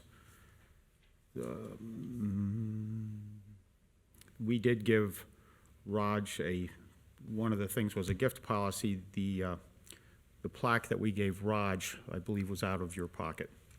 It was not township money, so thank you. Food expenses for employees, did we not approve a resolution with an amount that was $3,000? And what that's for isn't buying food for these guys in the office, but it's if we have a volunteer group or have Recycle Day or some event like that, then we provide water and maybe a snack or something, and that's kind of the intent of that, isn't it, Jeff? Yes, sir. There were specific events throughout the year, you've named a number of them, where we purchase donuts for Give Back Day to start off the day, and maybe juice. We have trainings down in our training center, and you've authorized us to buy coffee and stirrers and Right, cups. but that's not, that our regular day-to-day employees are eating, that's for volunteers that Right. come in, and I think it was suggested to us in the audit that we would approve an amount, and I thought we did that just a couple meetings ago. Yeah, let me pull that up right now Okay. to answer that. Okay. And while Jeff's looking for that, there was a comment about cell phone stipends. I pay for my own phone. I've never gotten a stipend. In fact, 5 years into this, I've never turned in an expense report for that matter, because I pay for all that stuff myself. Yes, it was my understanding that a public relations person would come out of the American Recovery Act funds, or whatever the exact name of those funds are. Yes, I enjoyed spending Election Day with you, Stephanie, and I did call the guy from Matthew 25 the next day, but I do need to, and I talked to him, and he said they don't want to move it, so I will make a point of calling the church. So thank you for reminding me about that. I enjoyed spending a day with you that day, so.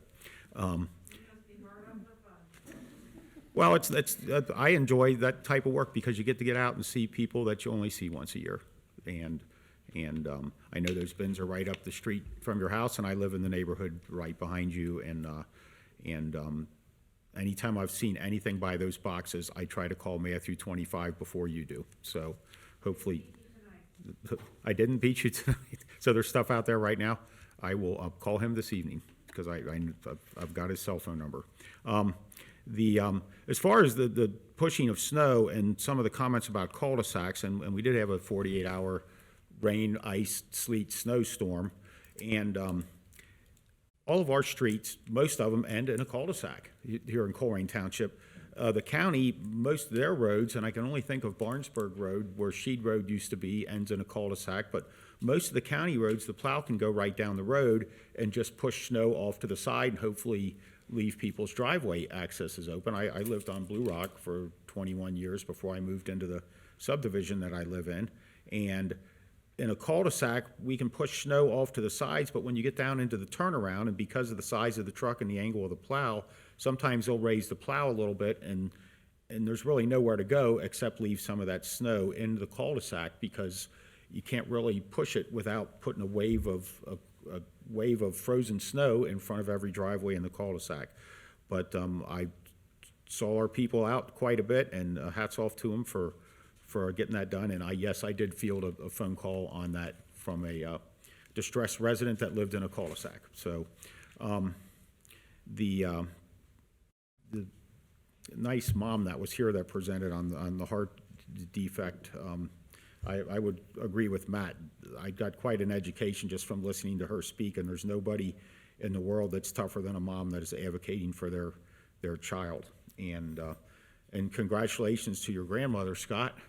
100 years. She obviously was not an attorney, and that probably contributes to her longevity, because attorneys, I don't know a whole lot of 100-year-old ones. So, but congratulations to your family, and may she enjoy her many remaining years. So, and that would be about all my comments. Okay. Kathy? I wanted to commend our road crews because I got several texts and calls and telling me to tell the road crews what a great job they did. So that's number one. And I did not know David Miller at all. I had no previous connection, just met him. And I just want everybody to have a safe week and happy Valentine's Day next week. All right. Answering a couple of questions just to kind of review. The communication specialist, so I'm of the belief that should come out of the budget.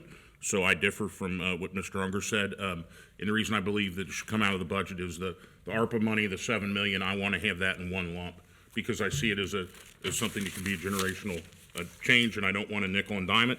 But that's a discussion that we'll have, certainly. I've known David Miller. I don't know that I've never had a professional relationship with him. When I got interested in politics, I went down to City Hall and I shadowed Christopher Smitherman, and that's when I met David Miller, because he was at Amy Murray's, with Amy Murray, and I've seen him from time to time, but a professional relationship or a personal relationship, no. But people that are in government are going to meet each other, and I believe he was recommended by Mr. McElravy, correct? So that's that takes care of that. The Facebook button, I agree with. The pages on the policy, I think that what we've arrived at is when it's passed, the effective date's going to be on there. We've added, if you looked at the previous meeting, we've added the red strike-throughs, and when we go through the policies, we're going to go one by one and look at what's different, what's the same when we talk about that, if we even talk about that this evening. The donation bins, I feel your pain on this because I want it done. Government, if anything, works very slow, and in this era, government works even slower because there's a big risk of getting sued. I'd like to just pick them up and take them out, and I tried 19 different ways to get them out, and this was the most effective and efficient way Mr. Solman came up with, our legal team came up with, and I don't ever get accused of being patient, but sometimes in government you just have to wait it out, and hopefully this will start to address and alleviate the problem. But if it doesn't, we now have a template that we can go through on and move past and attack it again in a different way. With regard to some of my personal observations, I want to discuss for just a second the gun range. So there's all kinds of information going out about the gun range, or it's really more of it's a $12 million facility, which they're asking, which they want to build. By the way, they have none of the $12 million. So let's just start from that point. It's, you know what, I want a house in Jamaica, but I got none of the money right now to pay for it. And it's the county working with the city. A sentence that if you follow politics locally here, you don't hear that a lot, that the county cooperated with the city. So we'll take those two kind of warnings aside. They started expressing interest for this gun range in moving it to East Miami River Road at the beginning of the summer. And I remember on vacation, I took a call from Commissioner Driehaus, because I was right under the presidents at Mount Rushmore. And I'm like, I got to work. But her admonition to me is, look, we don't want to come where we're not wanted. And I said, you know what, you're going to have to take it to the Colerain people. It's not really a decision for me and at that point Raj and Dan. I want the Colerain people to decide, because some people said, look, there's already kind of a gun culture down there. There's shooting that goes on. They won't care. And I'm like, well, don't tell me they won't care. I want to know from them if they care or not. I had a chance to have another meeting with several other meetings with Commissioner Driehaus and Vice Mayor Michelle Lemon-Kearney. And my point to them is, I want you to bring it to the people, and I don't want to have a conceptualization. I want drawings. This is what it'll be. This is what it'll look like. And I want it clearly fleshed out and I said, look, I'm going to be the greedy guy in the room. What's in it for us? Because I think we'll be more accepting if we feel that there's something in it for us, if there's a net positive. I don't know if there's a net positive or negative now, because I haven't seen the renderings myself. I haven't seen what's in it for us. But a couple people that have been critical of this is, so why don't you just say no? I don't know that we can. They own the land. I don't know what kind of leverage we have. We're looking to see what kind of leverage we have. But ultimately, I want to try to negotiate the best deal I can with them. And that's why I'm having them come out to hear some of the things that we're going to hear as trustees. So I think that kind of maybe puts the gun range in. It's really a facility because it's going to have the skid pad. Yeah, I couldn't think of it, and the dog training, and things like that, but it will be outdoor. Because I said we could solve all this by having it indoor. Then we have no problems because people can't hear it, or very few problems, or we've gotten rid of a lot of them and they want to have it outdoor. And again, my question is very direct, what's in it for us in Colerain? So we will see what happens of that Tuesday, and if you have an interest in it, yay or nay, or not sure, please come out. Come out and see what they have to say and see, will this make us a better community or worse? Now, I don't know that we can say, we don't want it, but we're looking into what kind of leverage we have, if that's the case. The goal is to do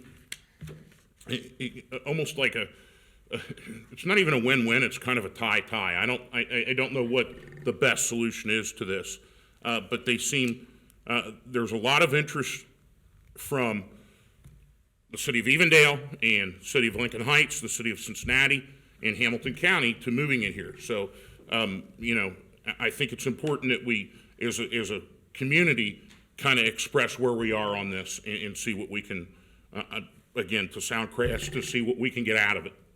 I mean, if it's coming anyway, I want to extract as much as I can out of it. For the folks that took care of the roads, incredible. I think they did an incredible job. Yeah, they didn't get a lot of, they didn't get all of the stub streets and things like that. But Mr. Mills will probably tell you, driving around the city of Cincinnati, it's still icy. And I want to throw out a special thank you to the Colerain citizens, because in my neighborhood, I looked the first and the second. Nobody was out. I mean, we got a lot of warning of this storm. It didn't just sneak up on us, and people realized, I don't belong out in ice, sleet, snowstorm. Now, by the way, Kroger was absolute chaos the night before, and I'm like, holy cow. But the Colerain citizens used common sense and said, let's just not get into it. Now, let's let it clear up. And Saturday, more and more people went out, and the pet peeve of mine, and people seem to take care of it, they chunked their ice off the top of their car so it didn't fly out like a missile at the other people. And big thanks for that, too. This is like the longest trustee report in the world, so I apologize. Just happy Valentine's Day, or as us guys like to think, we don't really have to worry about Valentine's Day because there's a Super Bowl. Happy Who Day. So that is the end of my report, and we will go on to some new business. Wow. I'll mention that to Mrs. Unger. There you go. See how that goes. Thank you, Mr. Waller. Board of Trustees, the first items of new business are in the Public Safety Department. All of our new items are in the Police Department, so they'll be presented by Chief Denny. Good evening. First item is recommend a motion authorizing the Township Administrator to execute a contract with Rumpke and 1-800-GOT JUNK for trash abatement services. If you recall, in December, the board approved an RFP for trash abatement, and that allows for timely removal of trash once you declare a public nuisance. We received 3 proposals. Rumpke and 1-800-GOT JUNK provided both the lowest and the best bids, and Rumpke would be the primary, with 1-800 Best Bids handling any work that they're not prepared to do or able to do. All right, are there any motions at this time? I motion that we authorize the Township Administrator to execute a contract with Rumpke and 1-800-GOT JUNK for trash abatement services. I second that. Any discussion? Yes, I did look at the bids, and it appears on a truckload basis that those would be the 2 low ones. The other bid was kind of much higher, when I discussed that with you. It was like $85 a cubic yard versus 25, but I think they're doing 2 different things. But I think that it's great to have somebody on deck, because I think the thing the trustees hear the most about is, when is that property going to get cleaned up? And I think this board and the previous board have that as a priority. And I don't care if you're, as I've said so many times, I don't care if you're rich or poor, please get all the junk out of your yard. And if you won't do it, your neighbors have a reason and a right not to see that. So please do it, because it's expensive to have us do it. And if you need some help, or you're in a bad way, call the township. Maybe there's some volunteer somewhere that can help you. We're not trying to be punitive, but if you need help, reach out before we come find you. you know, and these are all responses to complaints too. We're not out looking to harm people, we just want people to clean up their property. So I have no other comments. Well, I agree, Rumpke's prices were. And thanks to Mr. Unger for the idea of a backup, because one of the frustrations, it seems like everybody hits these folks at the same time, and if we have somebody else, we can go down to Rolodex and call them and take care of the issue. So I'm thankful for that slight alteration Mr. Unger proposed. Any additional comments? Or Not for me. Not for me. Mr. Baker? Ms. Ulrich? Yes. Mr. Unger? Yes. Mr. Waller? Yes. All right, so that passes. That means that we will now execute contract with both Rumpke and 1-800-GOT-JUNK to when trash abatement is needed, and they will fill that contract. Yes, sir. Chief. Next item, recommend adoption of a resolution declaring an order of abatement of junk motor vehicle at the following property: 2547 Mariposa Street. It is a black Chrysler Pacifica, 2004. No other information on that. I motion that we approve the resolution declaring the vehicle located at 2547 Mariposa Street, Cincinnati, Ohio, parcel 510-0051-0030-00 as a junk motor vehicle and causing for the removal pursuant to Colerain Township Resolution 36-21. I think we're supposed to read those out, which is why I did. Yes, what page is that on? Yeah. 58. And that's for 2547 Mariposa. I'll second it. All right, any discussion? No. Ms. Ulrich? Yes. No, any discussion? No, sorry, no, I thought it was, sorry. Look at my pages. Sorry. I wonder how you're going to vote. All right, I'm sorry, I had to find a page. It's Yeah, so I'm a looking. little bit of a voluminous, in 450 pages, you can get lost, especially in a PDF document. So we have the order of abatement of the junk motor vehicle at 2547 Mariposa Street, Cincinnati, Ohio, 45231. It's a black Chrysler Pacifica, 2004. Mr. Baker, call the question, please. Ms. Ulrich? Yes. Mr. Unger? Aye. Mr. Waller? Yes. Chief? Recommend adoption of a resolution declaring an order of abatement of junk motor vehicle at the following property: 9669 Laurel Linda Drive, which is parcel number 510-0052-0410-00. And it's a white Ford F-150, Ohio license plate HSB 8364.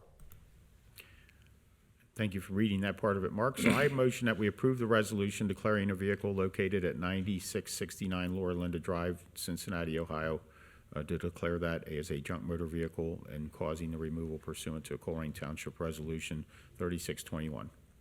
I'll second. Any discussion? No. Thank you for keeping this moving and getting these things taken care of. I appreciate it. Mr. Baker? Ms. Ulrich? Yes. Mr. Unger? Yes. Mr. Waller? Yes. So again, the two previous resolutions, the junk motor vehicles were tagged and warnings were given, and now they've been, they will be removed. All right, the final, Chief? Recommend adoption of a resolution allowing for the removal of uncontrolled vegetation and/or refuse at the following properties: 3443 Colleen, parcel numbers 510-0102, 0157-00, 3241 Crest, parcel number 510-0130, 0086-00, 9830 Crusader, parcel number 510-0041, 0101-00. This has made this much more difficult. I think just the address would be okay. Thank you. Yep. I think that was just specific to the junk motor vehicles was what I was told. Okay. You could have jumped in at the first one, but that's all right. Kind of want to hear zero. The next one to get back in your place is 2631 West Galbraith. Thank you. 2631 West Galbraith, 10,900 Gloria, 7954 Harrison Avenue, 2710 Havernole, 3217 McGill, 3483 Niagara, 3295 Rinda, 3507 Smithfield, 2565 Topeka, 8798 Venus. Could you please repeat those? I mentioned that we approve the resolution declaring nuisance and ordering abatement at the properties as detailed by Chief Denny. I'll second that. All right, any discussion? No. Amen, keep it up. Mr. Baker, we are now voting on the resolution for the removal of uncontrolled vegetation and refuse at the properties mentioned. Ms. Ulrich? Yes. Mr. Unger? Aye. Mr. Waller? Yes. Thank you, Board. Thank you, Board. And before we move our minds too far away from nuisance properties, I wanted to share with you all that we are gearing up for another round of demolitions in the coming months. So we've identified 7 properties that are vacant and blighted to the point where really the only remedy that we can come up with is for demolition of those properties. We've applied for funds through a state demolition grant program, and should we receive those funds, that'll pay for 75% of the cost of the demolition, and we'd likely use community development block grant dollars for most, if not all, of the remaining funds. So that is for those of us who remember 2012, 2013 here at the Township, we demolished about 40 or 50 homes in that period of time, and it's a multi-month process. So we'll start in March and we'll wrap up in June. So. And if I could just follow up, then the cost of that will then be assessed to the property value. Yes, sir. And the owner can then pay and clear that lien, clear that, clear that deed, or the county then will go into the process of tax foreclosure. Tax foreclosure, which then puts it in through the Port Authority, right? Yes. And then we can then bid on it in the Port Authority, and then obtain that for the township. What is it, nominal cost? It's like $1,000. $1,000, yeah. Typically, it's $1,000, and you know, with those properties that happened in the early tens, you know, that process moved through completely, and we actually saw one of those homes in Northbrook, or one of those lots, homes demolished, lots tax foreclosed on, and then it was able to be transitioned to a developer who built a beautiful new house there, and that really is the sequence of events that we're trying to get at. So stay tuned for that. All right, public services. Yes, sir. The first item in public services is a motion to authorize the township administrator to execute a service order with KZF for bus station pull-offs on Colerain Avenue. You'll recall that we have master services agreements with a number of engineering firms. This service order uses that master services agreement and engages the firm to design the Colerain Avenue bus station pull-off project. More information on this project is available in the capital budget section of our 2022 strategic planning budget book. So if you'd like more information, it's hyperlinked in the agenda, and you can dig through the strategic plan and hopefully find that pretty easily. This project is funded through a grant from SORTA and the township's gas tax fund. The cost of the design work is estimated to be approximately $28,000. The cost for right-of-way acquisition is estimated to be between $27,000 and $42,000, depending on the number of parcels that need to be acquired. So the recommendation is to adopt this motion. I motion that we adopt the motion to authorize Township Administrator to execute a service order with KZF for bus station pull-offs on Colerain Avenue. I'll second that. Any discussion? Yes, when I saw that the other day, Jeff, I talked to you about, I think one of the most important documents with any project is a document when it's finished, which would be a set of plans with notes that show any changes, such as if a water pipe or a storm pipe that was unknown was found during the excavation and lowering the elevation to construct the pavement, and commonly referred to as the industry as an as-built drawing. So I think that this authorizes you to execute this service order, but I would ask that you add that to KZF, and they know what it is. Yeah. It's important to have those drawings, because if 15 or 20 years from now, something comes up, it's just like the drawings from when this building was built. Hopefully, those were secured back at that time, and we have those, and sometimes you need those drawings 15, 20 years later. So that's my only comment. So if I'm hearing you correctly, what? Ask for a set of as-built drawings. Yes. And so I'll execute a contract with that included as a deliverable in the service order, and Right. then what I'll do is, after I execute that contract, I'll bring it back and put it on the consent agenda. It'll have been signed, but just for ratification. Okay, yeah, and I think that's an entirely reasonable ask to have a drawing as it was Oh, yeah. built and completed, so. Very So, good. so how this is an interesting kind of study of how the teamwork in this goes.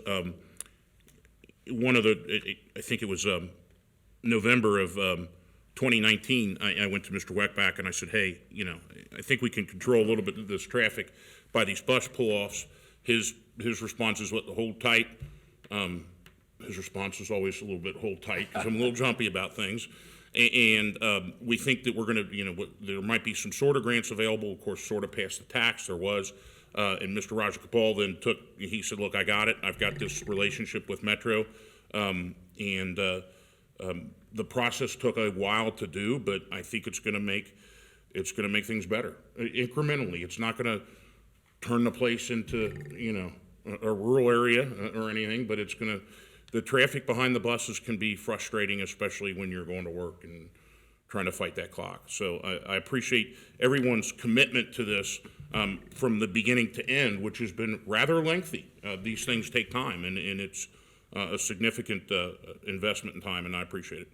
Thank you, Mr. Wallet. And one other thing that I'd like to add is that this is special because it's the first project from the Colerain Avenue corridor plan that has come to implementation phase. So that's really exciting. I have no other comments. Mr. Becker? Ms. Orich? Yes. Mr. Unger? Aye. Mr. Waller? Yes. Thank you, Board. The next item is a motion authorizing the capital purchase. It's a dump truck. The capital purchase was unintentionally left off the capital purchase motion at the organizational meeting in January. The item has been budgeted for, and the expected cost is $220,000 or less. That vehicle is intended to replace vehicle number 3-50 in our fleet, which is a 1995 International 4700 series dump truck.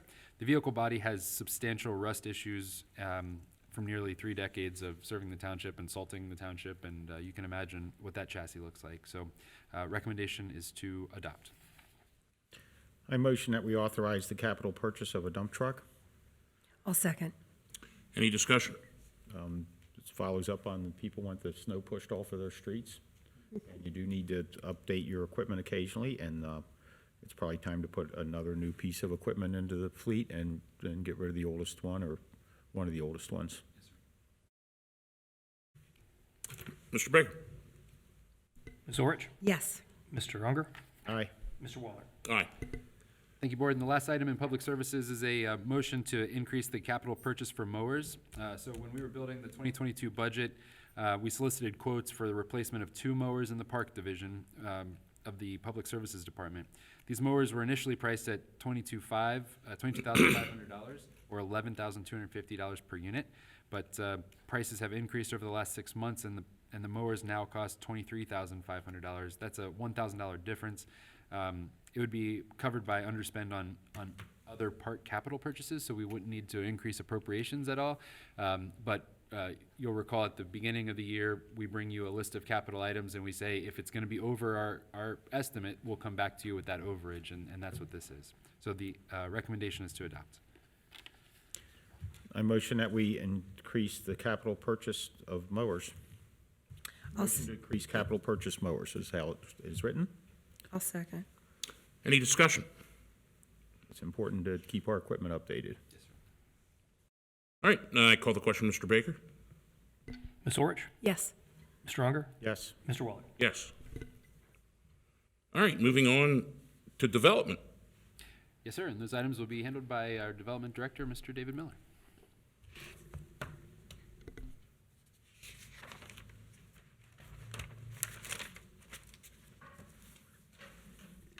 So we return to the public hearing items. Microphone. Mike.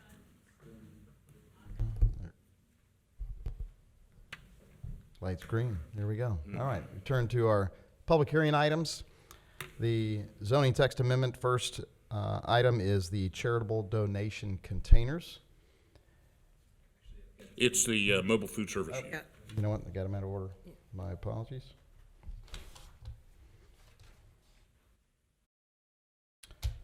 So the first one would be the mobile food service. Any particular questions from the board on the All right, well, zoning text? let's get a motion first, and then we'll have discussion. Is there a motion with regard to this resolution?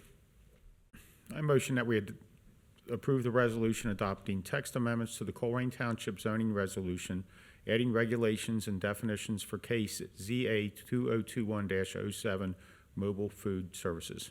I'll second. Okay, any discussion, questions, comments? It'll be interesting to see how this works out.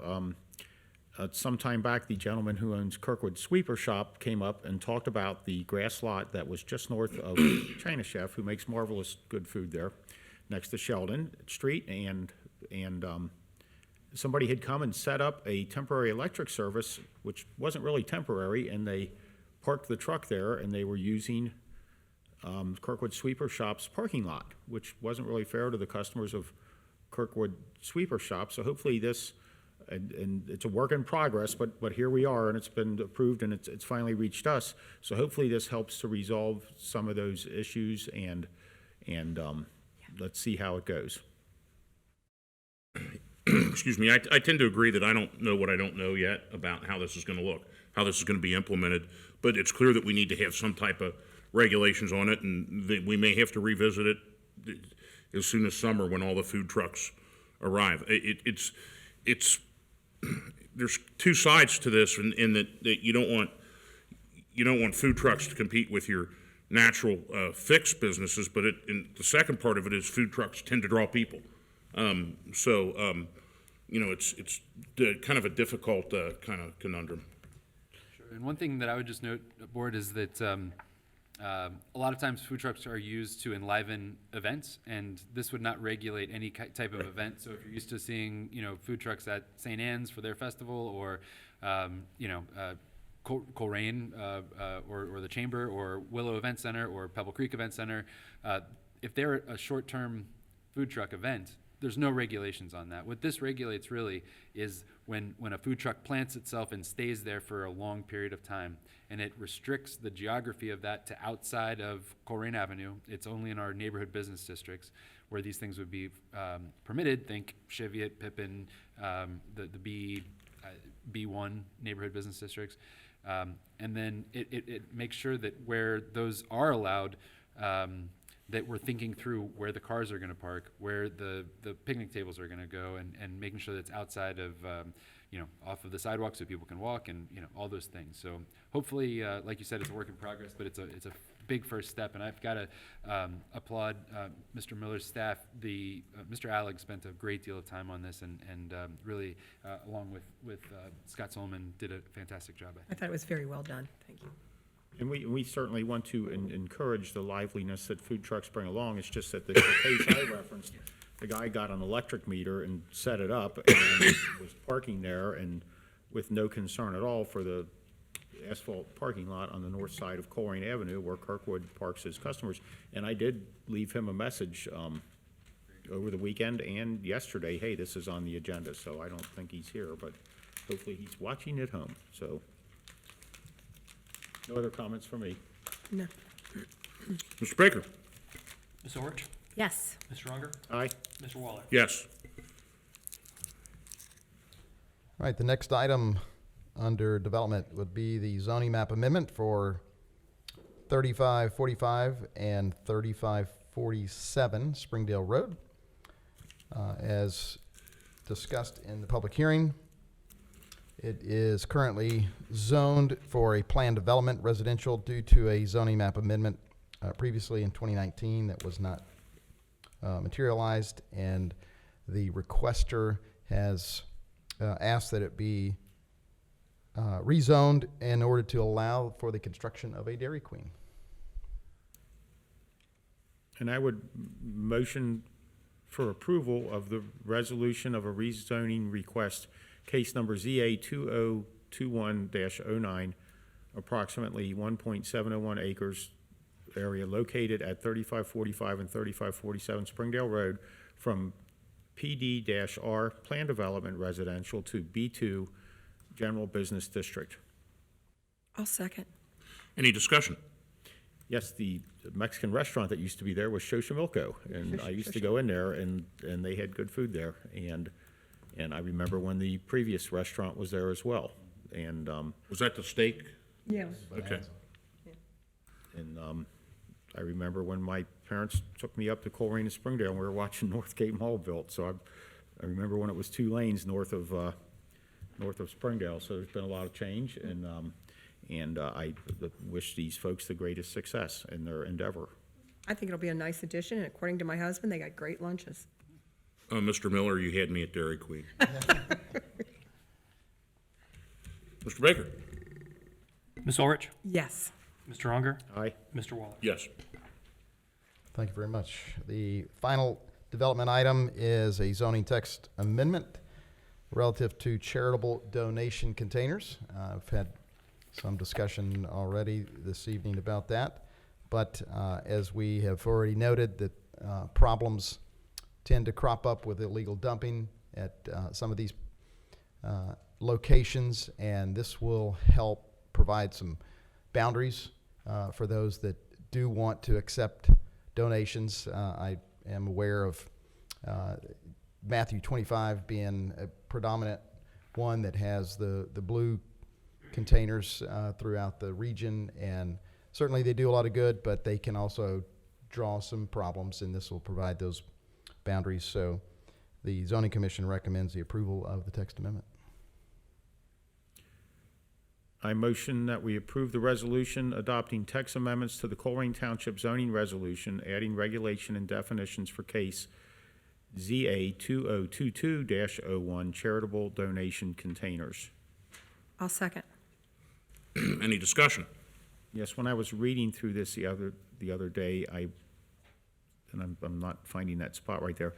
It seems to me that we do give our zoning administrator some leeway on the fees. Is that correct? Or am I thinking of something else? No, that this is hard and That's solid. Right. Oh, yes, Okay. and that was actually a question, I don't know that I answered. From Who's earlier. responsible and what the fee is? Yeah, thank fees and who's. That was from the public hearing. Right. So those responsible for enforcing our code enforcement crew, which is in our police department. So Mr. Alec would be peripherally involved, but it would be Mr. Cavallero and right now Mr. Schisler, along with Mr. Boyd and Mr. Penley. So all those folks that are involved in code enforcement is responsible for enforcing. And then what is the fee? So the Board of Trustees adopts a fee schedule for our zoning resolution, or for zoning permits or zoning certificates. And you can see right here, residential zoning districts, temporary tents, trailers, and structures. That would be a $100 fee, I believe. So that's my understanding. Any other discussion? Yeah, I've gone back and looked at this, so I defer to you. I must have read that somewhere else about something else and got my wires crossed. Sure, no problem. Okay. No other comments. Mr. Baker? Ms. Ulrich? Yes. Mr. Unger? Aye. Mr. Waller? Yes. Thank you very much. All right. Thank you, Mr. Miller. Mr. Mills, it is at 9. Do you think we need a 10-minute, or do you think we're up to you. buzzing through here? I know that the resolution adopting the policy book is a little bit of a heavy lift. I don't know if people need it. You're the president. If you want to ask for that, go ahead. Well, let's finish up administration and maybe then have like a 10-minute break. I don't want to keep people later, but I know people might need a break. Sure. All right, administration. Very good.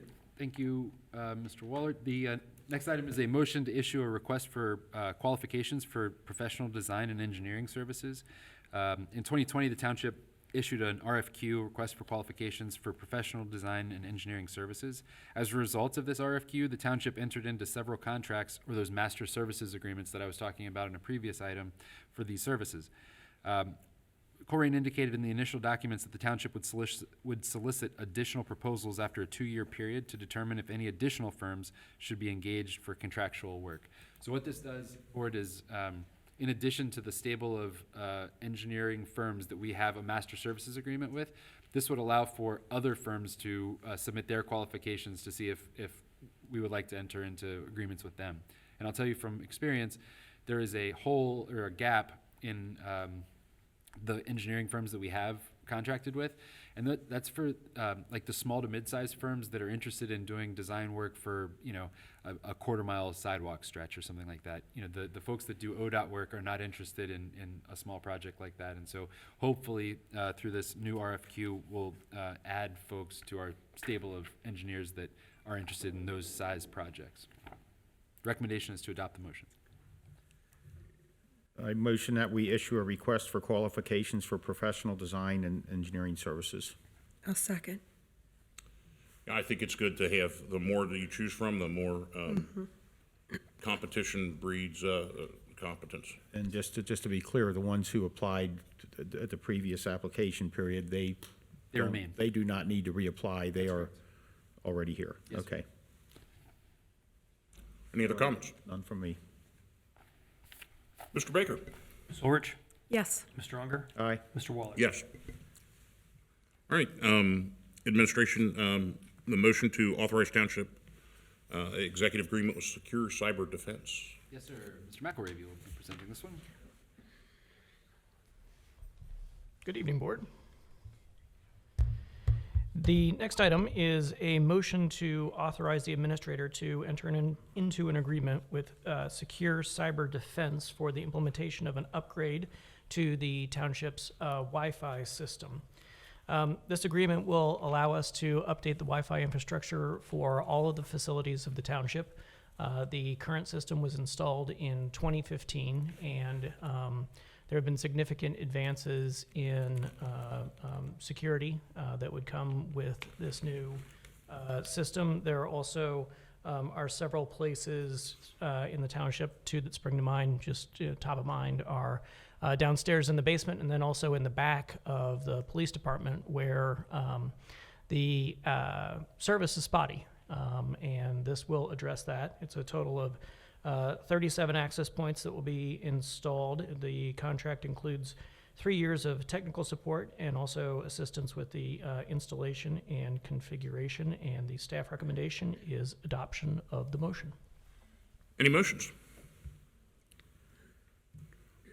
I motion that we authorize the township administrator to execute an agreement with Secure Cyber Defense Limited Liability Corporation for implementation of an upgrade to the township's Wi-Fi infrastructure. I'm going to get to that when we get to the, if I can get a second. I'll second. Any discussion? In looking at this, which is on page 5 of 11, it shows $21,280 for total hardware and one-time cost, and it's got the names of all the different individuals there, and the terms and conditions towards the end, and the amount of time that they expect to have a response time if we have an issue. And all of this is available. And does that sound like I've got the right number here? That's correct. It's also in the Yeah, staff report. 21. Right. 113. Yeah, $21,280. Yeah, and that's on the agenda. It's on the agenda, which if anybody at home wants to look at it, it's there. It shows a totaling line that says total hardware and one-time cost, $21,280. Trustees, I would suggest that if this contract is approved, that it be done with the modification of clause 16 on page 129 with respect to indemnification. That can be addressed by the administrator, I guess, as far as the township cannot indemnify without any kind of cap or limit. What page is that on? 129. 5 of 7. Yes. 5 through 7. I'm looking at 129, the packet, page 5 of 7 at the top right-hand corner. Yeah, I'm looking at an 11-page document. Yeah, here. we're on, yeah. Yep, so in the packet, it would be page 129 at the Right. bottom. Let me go back. I'm looking at the contract that says secure cyber defense.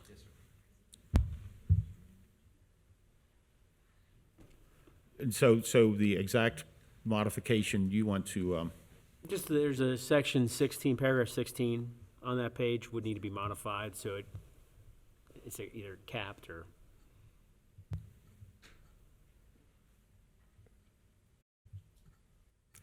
okay, well, there's a whole second section of this, okay. Agreement, yeah. So it's 5 to 7 there.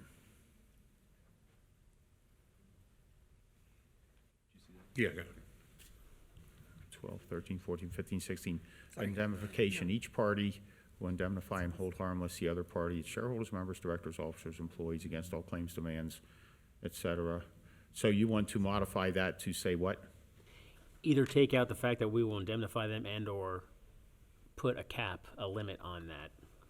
So do we need to, motion to, adjust this then, Matt, or? Yeah, so at this point, if Mr. Unger is willing to withdraw his original motion to adopt the agreement with Secure Cyber Defense LLC, I'm willing to enter a new motion to adopt it amended. Is that the proper way to do that? Then I would withdraw my motion to authorize the township administrator to execute this agreement. All right, I'll motion to authorize the township administrator to execute the agreement with Secure Cyber Defense LLC for implementation of an upgrade to the township's Wi-Fi infrastructure With with modification to item number 16, indemnification to the satisfaction of the township's legal counsel. Okay, I'll second that. All right, now discussion. What does this do for, so this is, we've talked about this, my nightmare scenario, because a lot of places have been hit by this. When somebody takes our data and holds it hostage and ransoms it, we're already covered insurance-wise, right? Yeah, we're covered with our property and casualty liability insurance has a portion of that. We've got coverage there, but even cyber liability is the rider there. But more importantly, our IT director does a fantastic job of creating backups, and I've shared with each of you that has happened to us. We have been hacked, and all of our data has been locked, and we have received ransom requests. But we tell them, go talk to somebody else because we have all of our data backed up like 12 times. So we're good. And we also just migrated to the cloud, which uses a whole different set of backups also. So we've experienced that before. We've recovered from that, and this adds to an arrow to our quiver, or adds something to our arsenal of protection. So it strengthens already our cyber defense. Yes. In fact, I'll give you an example. Today, I received an email from Rob that said, here are the top 5 people that are being attacked, that are being targeted for cyber attacks in our organization. Here's how many times our... Was I on there? No. Oh, good. No. Yep. But it was, here's how many times phishing attempts have been caught. Here's how many times other attempts have been caught. And so we really do take that very seriously, and Rob takes it very seriously as well. And he has us, you both have us pretty well trained on, if we don't recognize that email, forward it to you guys, and and he'll be able to right, take a he look. can determine right away. He does. He's like, I checked here, and here, and that's a concern. I don't know. I'm of that generation where I was the first year where they said, do you want to take computer programming or do you want to continue and take typing? And I said, ooh, typing sounds good to me.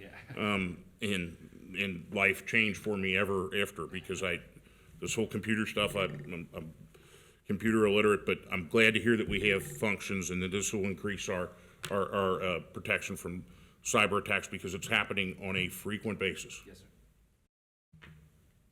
I have no other comments. All right, Mr. Baker? Ms. Orich? Yes. Mr. Unger? Yes. Mr. Waller? Yes. Thank you, Board. Thank you. Why don't we go ahead and, I said 10 minutes. Let's take a 5-minute. We need a motion for Yeah, that. well, I motioned for a 5-minute recess. I have 9:14 on mine. Time from 9:14 to 9:19. Are there any seconds? I'll second it. Mr. Baker? Ms. Orich? Yes. Mr. Unger? Yes. Mr. Waller? Yes. We will return at 9:19. Okay, so I guess we need a motion to call us back in order after a brief recess. Thank you for that. And I will make that motion. Any seconds? Second. Any discussion? It is 9:23, I know. just so Jeff can mark that. Glad we tried. No, my mic's not on. Now it is. So the motion and second? Yeah, it's been motioned and seconded. Mr. Baker? Ms. Ulrich? Yes. Mr. Unger? Here. Mr. Waller? Yes. Okay, and the reason that I did do that is that we have we have some changes in the township policy book, and as I talk here, I'm looking to pull up the January 11th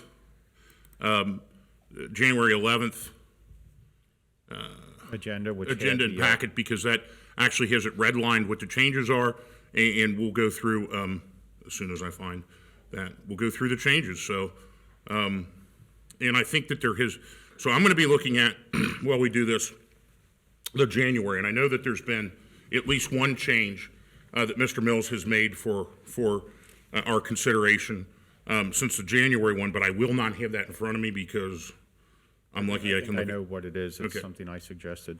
Well, and I think that it was pretty, all three may have suggested separately the same thing, so I don't anticipate any issues over that. So looking at the January agenda, the first thing we see is on page 122, and I don't know where it is on this agenda, but the holidays. The change in this is that we deleted the list of holidays and changed it to holidays as defined by the Ohio Revised Code, section 1.14 and 511.10. Vote on this first to have this discussion, or can we have it? Okay, yeah, so you're right, so is there a motion to adopt the resolution policy book? I motion that we approve the resolution adopting the policy book, the February 8th, 2022 version. Any seconds? Second. All right, so the first change is with the holiday change. Are there any questions or concerns from the board with regard to that? Yes, I believe that lists the holidays such as New Year's Day, Martin Luther King Day, President's Day, and so on and so forth. And the change is to any state-recognized holiday.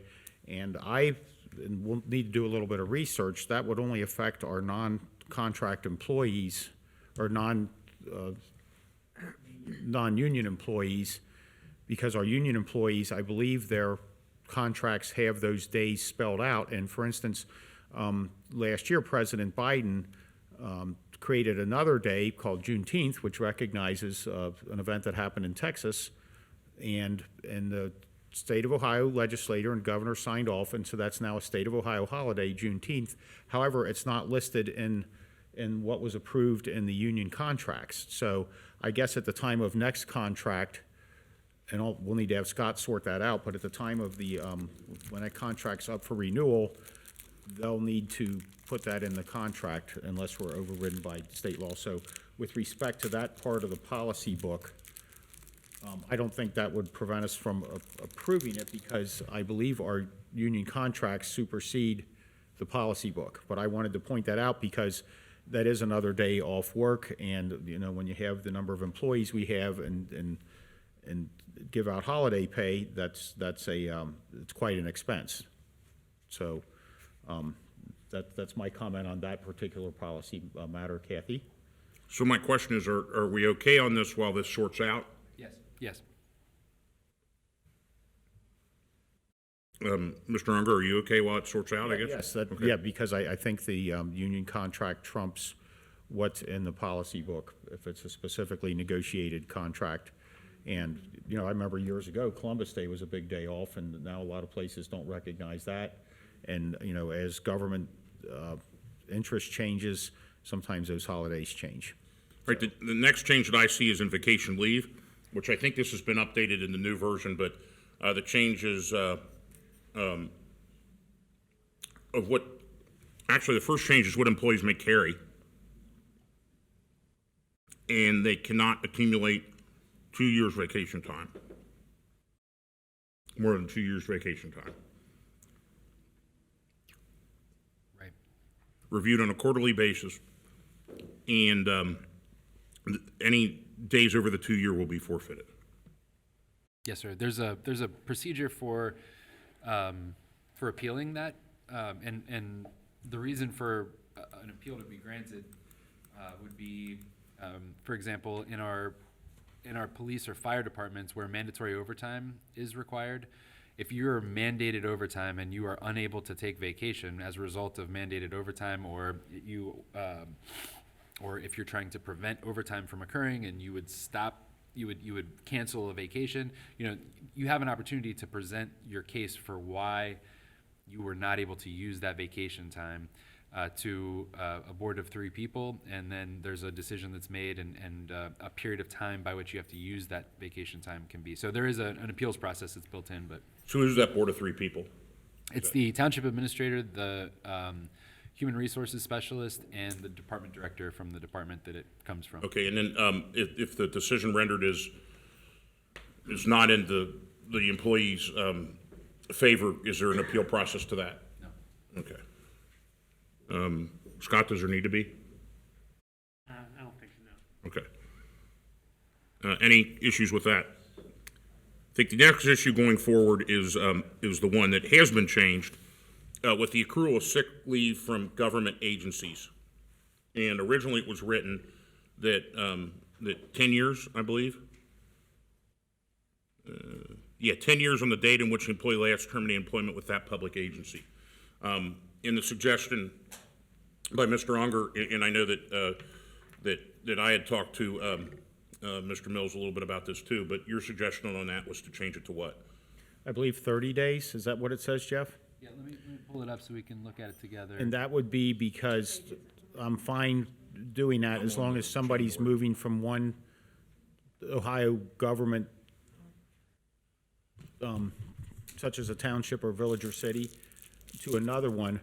But when I saw the original version of that, I thought, well, if somebody worked for, Village of Green Hills through 2015 and then went to work in private industry for 7 years and then came back to Colerain, what interest do I have in going back into their last 3 years at Green Hills to award them their sick days and have them added onto their accumulation here when they were probably at a different, more than likely lower rate? And I just don't see any reason to bring that forward. Now, I don't want to disincentivize a new hire, so that's why I think 30 days is closer to being the proper amount, because that's about the amount of time that a prospective new employee would, take a couple weeks of vacation and a couple weeks of notice.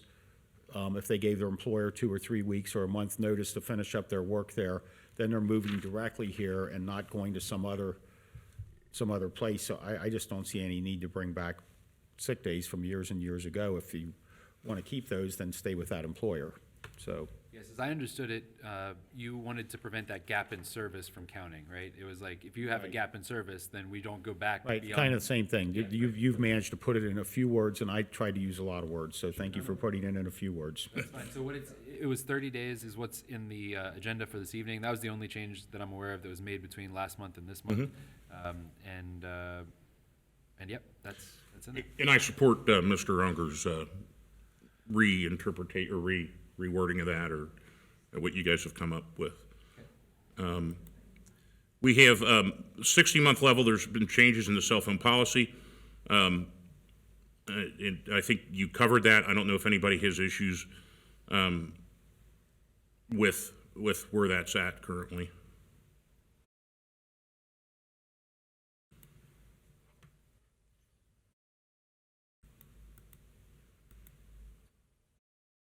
Right. The next thing, the next change is the travel requiring overnight stays, which we discussed earlier. Or does anyone, any of the trustees have any issue with that going forward? No. All right. Where we had social media policy. there's a change in that. There's a deletion of what's said in the social media policy. Any issues with that? Again, this is a little laborious, but I want to make sure that we know exactly what we're going through and exactly what's been changed. And I mean, look, it's our policy book. No, nothing with that, Matt. All right, and under social media platforms, there's web-based was changed because it needed to be hyphenated. Then we have some changes to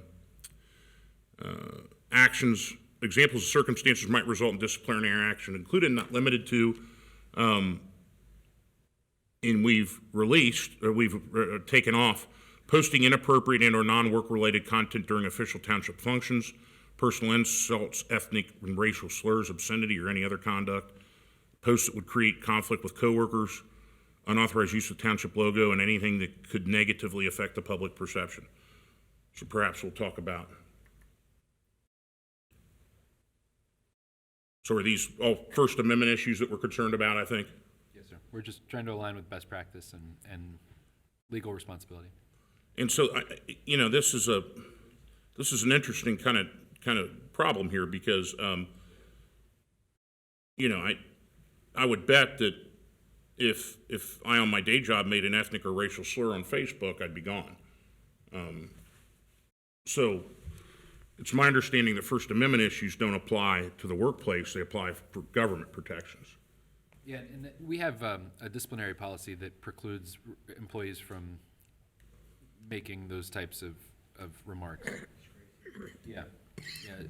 So we can look at the disciplinary policy if we, for type 1, type 2, Okay. type 3, but we just removed it from the social media portion of the policy. Because it was just twice. Okay, just making sure. Any questions from? None from me. We've changed a will to shall. No township employees' personal information or email addresses shall be posted on sites. There's a safety issue with that. I just at break signed the form that takes care of our license plates for undercover cars. So there are some times when information is not going to be released, and that would be one. Records retention, we have some changes. It's in blue. I don't know why it's in blue. Oh, that's records retention for social media posts. Okay. Any questions? No. Then we have the security policy, building and life safety compliance. There's a number of changes there that include everything that needs to be ADA compliant, fire life safety codes enforced by the Hamilton County Building Department, the permits filed with the county building department, so just processes to indicate that the buildings are safe. Any discussions? No. All right. Donation, which it was a discussion earlier. So, and we have donation from two. We have the donation from I want to donate to the township, and they have the incident where I want the township to donate to an employee. Mr. Mills, if you could go over. Sure, yeah. So these are the additions. So on making donations, the township reserves the right through this policy to make donations to appropriate nonprofit organizations. If the contribution intended for nonprofit organization is improperly sent to the township will reimburse the intended organization in an equal amount. Organizations seeking donations from the township would submit their request in writing to the administrator. At a minimum, the request shall include a description of the event or cause, description of how the cause or event will support residents of Colerain Township, an explanation of financial impact, and a summary of the organization's budget and major sources of funding. The administrator or designee may request additional documentation to determine if any conflicts of interest exist. In general, the township will not make donations to political organizations. All donation requests will be evaluated by the Board of Trustees for final approval. And, my personal stance on this is I just, citizens can decide who they want to donate to, and I don't want to be a part of that. Typically, there are maybe some outliers when it comes to that. And we talk about gifts. Yes, so the acceptance of gifts. Mm-hmm. Yep. Or no, yes. Yeah, so, No, giving of a gift. We'll do giving after we've got acceptance. Oh, okay. giving of a gift, I'm trying to find that real quick. Acceptance is on the same page, or giving is on the same page. It's acceptance policy. Okay. Employees should not directly accept any gifts for more than nominal value. We took out the $50 and we put in nominal. So if, and this gets to be a little bit difficult to judge. I mean, what kind of gift? So.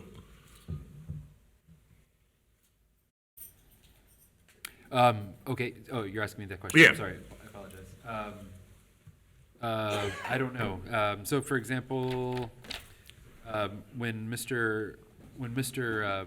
Insco left service with the township purchased a watch, I believe, to designate his time. So that is the type of gift that could fall under this policy. Well, when this employee should not directly accept any gifts. At that point, he was no longer an employee. Oh, yeah. Okay, so employees accepting gifts, this would be like somebody saying to a fireman who comes, EMT, who comes and saves their life, when they get done, they shouldn't write a check to Chief Walls or, for saving their life, or to firefighter Riefenberger or whatever. They should, if they want to make a donation to the township, to the fire department, they can do that, but they should not make donations to individuals, and individuals should not accept donations. So I'm concerned with the word nominal. I know I'm being wordsmithy here and it's kind of late, but nominal values should be determined in consultation with the law director. So, police go and save somebody's life, and somebody bakes them, right? Yeah, cookies or bread or something. That's nominal. Nominal. Yeah. When do they bring them steaks? Probably nominal. Okay. I mean, now if they take them out, it depends. You can look at all the Ohio general opinions that address this, and there's things that all over it's just like any other case. You got to look at the facts, the context, everything kind of. That's why it's hard to put a number on. Right. So do we have, because the $50, I don't even know what. So, look, if I give, I don't know, the firefighters come and do a great deed for me, and I give them a pair of Reds tickets, that's over $50. Is that nominal? That would be something where they would bring that to us. We would say, okay. We would say, hey, Scott, let's look at the fact pattern here. Here's another good example. There was a business in our community that, in appreciation of all of the police department employees and all the fire department employees, they donated $100 gift cards for those employees. We brought that to the board of trustees to accept, and that was. Yeah, in your Reds tickets kind of thing too. The firefighters are going to change his job, right? Because he got those tickets. So sometimes if there's influence, or it could be perceived that there's somehow influence, or there's some kind of this for that kind of quid pro quo sort of thing. That's the kind of facts that they would take into consideration. So I guess my concern is there a general understanding among all the departments what they need to report and what they don't need to report when it comes to gifts? You should report everything. You should report it. Okay. If somebody tries to give you something, you should tell your supervisor. And is that a general understanding? Yes. Okay. And that's something that. And then would determine it's nominal. That's my concern is the uniformity of it. Here's another example. So around the holidays, it's routine to receive cookies from people you don't know. Right. From vendors, non-vendors, like just people send people gifts, and so if it's cookies, that's one thing. If it's, we turn away anything else. If you go back in the police department, there's occasionally cookies back there. Yeah, right. So I don't eat them, but they're back there. At the OTA conference, the Reds tickets were a violation. But they're never going to play. Firefighters, that was brought up. Oh, were they? Yes. They said it was more than a cup or a hat or a shirt. I know that was one of the. I know there was a case where they talked. What I can remember, where there was one where it was like $80 for a round of golf, but it was in a different kind of context. So, again, I would defer to the facts. You can't. I know. Yeah. Depends. This is a messy situation with this. I think that, Trustee Roger Cabal went and bought pizzas for police. Yes. I don't have a problem with that. I don't know that it is a problem. Right. And if he spent more than $50, wouldn't be allowed to do it, right? So that's why Yeah. it's sort of that nominal. Right. It gives you the opportunity to apply those facts to the individual situation. Okay, so do we think we have a handle on this? Does anybody want to make any changes? No, I think it's fine, and ultimately, then you are the arbiter of such things. Jeff? Yeah, in consultation with the law director, yeah. Okay. Okay, and then the gift, where is the gift? I'm trying to find that, the gift, giving gifts to employees. Donation. Is it 4.1? Is that what we're talking That's, about? no, that's acceptance. Finance Department and Administration should be notified for any gift. Township Administration shall evaluate the merits of the gift, and if deemed to be an appropriate gift, will place the donation on the trustee agenda for consideration. Trustees reserve the right to accept or deny any gifts. So, and I'm of the belief that the watch to Mr. Inska would have been impermissible. When it came to give Mr. Rajgopal a gift, I called you. I said, hey, I'm willing to chuck this amount in. Let's get him something. And I think that's how it should be done. Trustees are a little bit of a different matter than if you're a police sergeant that's put in 25 years. I mean, I think that I think it's standard procedure in nonprofit and profit organizations that there is recognition of some of those achievements. And you're saying that what will happen is if you decide to recognize that achievement, that's going to be brought to the Board of Trustees. Yes. Yeah. Under the making donations. Okay. And just a note on that topic, in my time here, I don't believe anybody's ever given me a gift or anything. I'm not complaining, I'm just saying, if people go, well, maybe Unger's taking gifts from somebody, I don't. Mr. Unger, this is the term. Somebody's going to offer you a gift. Well, I don't know, maybe. Should there be 0 right now unless further, like you said, approval by the board for such gift? Should there be a nominal amount? I don't want people having to come to the board with a bundt cake, No, I'm just talking about, no, it's not, it's us giving something, a donation giving. Well, you have to, yeah, the board. Yeah, I think that should be out of our pockets. Well, for example, here's an example. So, if there was some project where there was a nonprofit, and they were, in alignment with the township's, goal or vision to execute a program or a policy. How about the Summer Events Committee? Summer Events Committee runs our fireworks. Okay, and they're a 501c3 nonprofit. It is the case this year that some of our major sponsors for years past are likely not going to sponsor this year, and so it is probably the case that administration will come to the Board of Trustees and say, "Hey, board, would you consider a donation to this 501c3 called the Colerain Summer Events Committee so that we can buy fireworks and put on that fireworks show?" That's an example of a donation to a nonprofit that probably, should be allowed to happen or at least be contemplated. So my view is that the issue is not with that. The issue is with donations to individuals and gifts to individuals.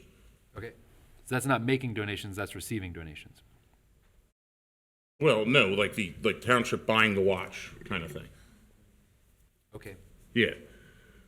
I consider that a different incident than the summer programming and things like that. Okay. Yeah. If with regard to trustees, I just don't think it should be done. I don't think, I lose in 2 years, if you're going to, don't buy me anything because I'll be all depressed. But if you do, use your own money. So that's what I'm saying, put a 0. But not 0 if we want to buy, somebody retires after 50 years of service and we want to throw. Yeah, I can, we will make it a practice to not get trustees a gift. I can tell you that. All right? Thanks a lot, Matt. Dan. Yeah. Doesn't look like That's solved. this term is here. Yeah. I feel like the Carter administration. I'm just driving us down the road. But you understand, I think that okay. Yes, sir. I'm not going to belabor it because I think we're clear on the policy of it'll come to us. Yes. And we'll say yes or no. All right. The other things that were new in the executive summary were the internal media standards, the work assignment, the park rules and regulations. We have for discussion, which I assume we're going to just leave that for discussion for a while. But is there any questions about the new, so internal media standards, new policies that were adopted provide guidance to staff on how to handle media inquiries. The work assignment policy, this drafted policy references best practice in the definition of how work is assigned to staff and clarifies the role of the township administrator. And park rules and regulations will memorialize Resolution 1610 as part of our policy book. Resolution 1610 is recommended to be modified to comply with the best practices per the American Public Works Association. I think that those are the final pieces of this new policy book. Are there any questions from the trustees with regard to internal media standards, work assignments, park rules and regulations? Not from me. Not for me. All right. So we have in front of us, again, I belabored that discussion, but I wanted to make sure that we had a clear understanding of what was in there.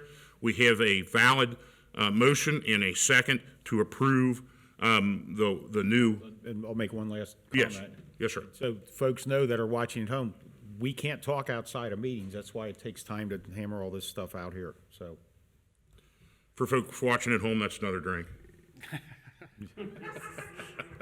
People forget that, Matt. They look at us and think, why don't you guys know what's going on? It's because we don't talk to each other, and folks out in the community accuse us of doing that. So that's why I like to point it out to the folks at I know, home. I'm just giving you a hard time. So, but you're right. I can see where that could turn into a drinking game. So. All right. Ms. Ulrich, any comments? No. I'd stick with that too. All right, I call the question. Ms. Ulrich? Yes. Mr. Unger? Aye. Mr. Waller? Aye. All right, whoa. Thank All you right, next thank we you have. for your work on that, Jeff. Yeah, thank you very much. And again, thank you for your patience on me going through point by point and driving you crazy. That's no problem. Credit where credit's due. Mr. Weckbach has a lot of time into this. Okay. Well, shows. Mr. Weckback, I'm sure He is. you're sick, but I'm sure you're watching. He is. No, Yeah. it's not. Yes, I'm getting text messages from him. A lot of work, a lot of good work. All right, so we have now consent items. I kind of have a sneaky suspicion that we may not want to break up the consent items, but maybe if you introduce them, Mr. Mills, and we'll go from there. Yes, sir. The first item on the consent agenda is a new hire in the police department. It's a police officer. That position was posted. We received applications, conducted interviews. We made a conditional offer of employment to Jesse Prince. Mr. Prince would earn a wage of $25.48 an hour for a 40-hour work week. Contingent on your approval, he'd be eligible to begin work on February 9th, 2022. Next one is a new hire of a number of part-time firefighter EMTs in the Department of Fire and EMS. The position was posted, received applications, conducted interviews. We made conditional offers of employment to the following individuals: Donovan Gvozdanovic, Andrew Harrington, Dylan Jones, Brandon Newton, and Matthew Livers. The wage for this job, gentlemen and Mrs. Ulrich, the wage for this job is $14.94 per hour, which is a topic of conversation for a future board meeting. But contingent upon board approval, they would be eligible to begin work on February 9th, 2022. There is a recommendation for a new hire as a part-time paramedic. Mr. Jeremiah Green would be hired as a paramedic only. The wage for this job is $15.97 per hour, contingent upon board approval, eligible to begin work on February 9th. We have a recommendation for a new hire of a management analyst intern. We made a conditional offer of employment to Austin Rittinger. The wage for this job is $15 an hour for 28 hours per week. Contingent upon board approval, he'd be eligible to begin work tomorrow, February 9th. And would you like me to stop there? Or would you like me to continue? Yeah, so why don't you go ahead and introduce, and I'm going to actually make a motion to separate item E from A through D. Okay. Well, I'm going to take a different approach here and just share with you that this is a really big deal. We, back in December, started a promotional process for a new position that the board created called an Assistant Chief of Police. The understanding here is that the Assistant Chief of Police position, that person will, upon successful completion of the next 7 or so months, be promoted to the role of Police Chief upon the retirement of Chief Denny, which is coming in September. So, understanding that this person would likely be the next police chief, this was a very rigorous promotional process that 3 incredible candidates were put through. It included a presentation and interview to department directors. It included sitting before a panel of peer police chiefs. It included sitting before a panel of police employees. And finally, before the Board of Trustees themselves in executive session. They were put through the ringer, and there was actually even a pop quiz. They were handed a scenario, a terrible scenario, and said that they needed to provide a press conference on this terrible scenario, and just to understand and evaluate their communication skills. Each of these 3 candidates were evaluated based on 9 criteria. The first 6 are our organization's core values. The next 3 are 3 core competencies that we wanted to see in a chief, and that was good communication, strategic thinking, and I'm blanking on the third, leadership presence, command presence. At the end of the day, it was an extraordinarily difficult decision for who I would recommend to you to be promoted into this position, because we have such talent. And when I had the very difficult conversations with the 2 individuals that were not recommended, it wasn't because of a weakness. It was because the set of strengths that we see in Mr. Ed Cordy are the strengths that I believe are the fullest and the right person to recommend for this position. So it is my absolute pleasure to recommend to you that Lieutenant Ed Cordy be promoted to the rank of Assistant Chief of Police. The wage for this job is $51.62 per hour for 40 hours per week. Contingent upon board approval, he'd be eligible to begin this role tomorrow, February 9th. He would serve a 1-year probationary period, and upon the retirement of the police chief, the assistant police chief would become the chief of police. And I got to say one more time how incredible Lieutenant Mike Owens and Lieutenant Chris Phillips are. They are such assets to this community and this organization. They are mentors to individuals in this organization, and it was an extraordinarily difficult decision for me to make this recommendation, but I believe that this is absolutely the right decision to make. Great. So motion that we approve the consent items. I second. All right, there we go. With discussion. I think there was 3 incredible candidates, and I see strengths in each one of them.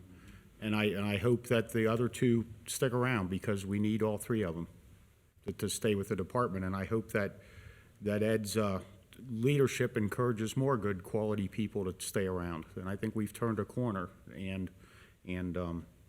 I've got high expectations, and I hope this for all the best things to happen, and I hope it works out well. So it was my intent to divide this with the Assistant Chief of Police separate, because I believed it deserved a separate kind of billing. When Mr. Mills said they went through the gauntlet, I don't know that people could really visualize how big this gauntlet was. Weren't there, I think, 7 different panels? They had 7 different interviews, basically? Yes. Yeah. 7 different interviews. And when Mr. Mills and Mr. Unger say that the candidates are very, very close, they are. Because one of the things I tried to imagine in this is from a leadership point of view, would I go through a wall for these folks? I mean, it's one thing that I knew right away with Chief Walls. I'm like, I'll go through a wall for this guy. And all 3 of these candidates had different leadership styles, but I would be willing to go through a wall for all 3. It's just, like I said, it's different styles. I was so impressed by all of them because they brought different assets to the table, and they were, of the 7 boards they went through, they were scoring done, and they were very close.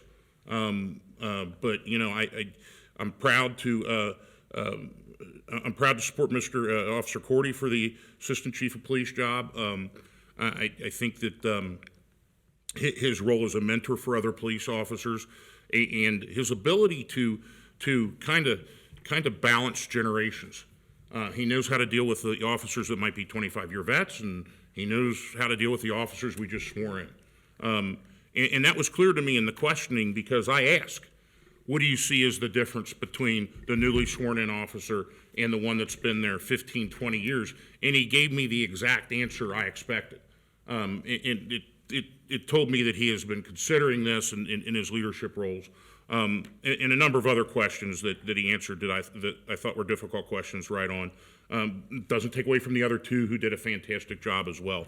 But I think that Chief Denny can rest knowing that should this process go forward from assistant chief to chief, that the reputation he's built in Colerain will continue to be excellent. And I'm proud to support Officer Cordy.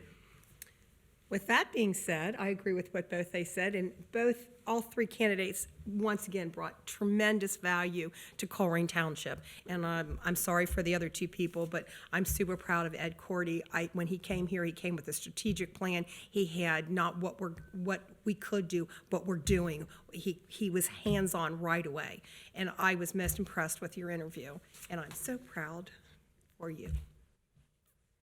Thank you for your work on this issue, Jeff. Hey, no problem. And thank you to all the candidates that applied and went through the process. It showed me a lot about the character of all three officers. This was hard, grueling. And I appreciate everybody that went through that participated at tables and participated as interviewees and interviewers. Any other comments? None. All right, so at this point, we have a valid motion to pass consent items: A, new hire police officer, police department; B, new hire part-time firefighter, EMT, Department of Fire and EMS; C, new hire part-time paramedic, Department of Fire and EMS; D, new hire management analyst, intern administrative; and E, promotion assistant chief of police, police department. Consent items 13A through E is provided in the board packet. Mr. Baker, call the question. Who was the motion and the second? I motion. Unger and Ulrich. A second. Ms. Ulrich? Yes. Mr. Unger? Yes. Mr. Waller? Yes. Thank you, Board. I think we've accomplished a lot tonight. Thank you. Mr. Baker. Thank you, Board. I'll be extremely brief because of the hour, but I just wanted to reiterate also the incredible job that the crews, the road crews did. I happen to work downtown, and I can tell you that it's a vast difference in leaving Colerain Township and heading into the city.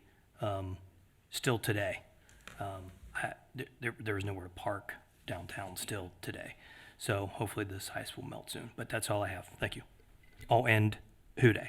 There you go. Is there an executive session needed?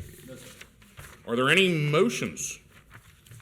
I motion that we adjourn the meeting at 10:01 p.m. I second it. Mr. Baker, please call the roll. Ms. Orich? Yes. Mr. Unger? Yes. Mr. Waller? Yep. We are 10:01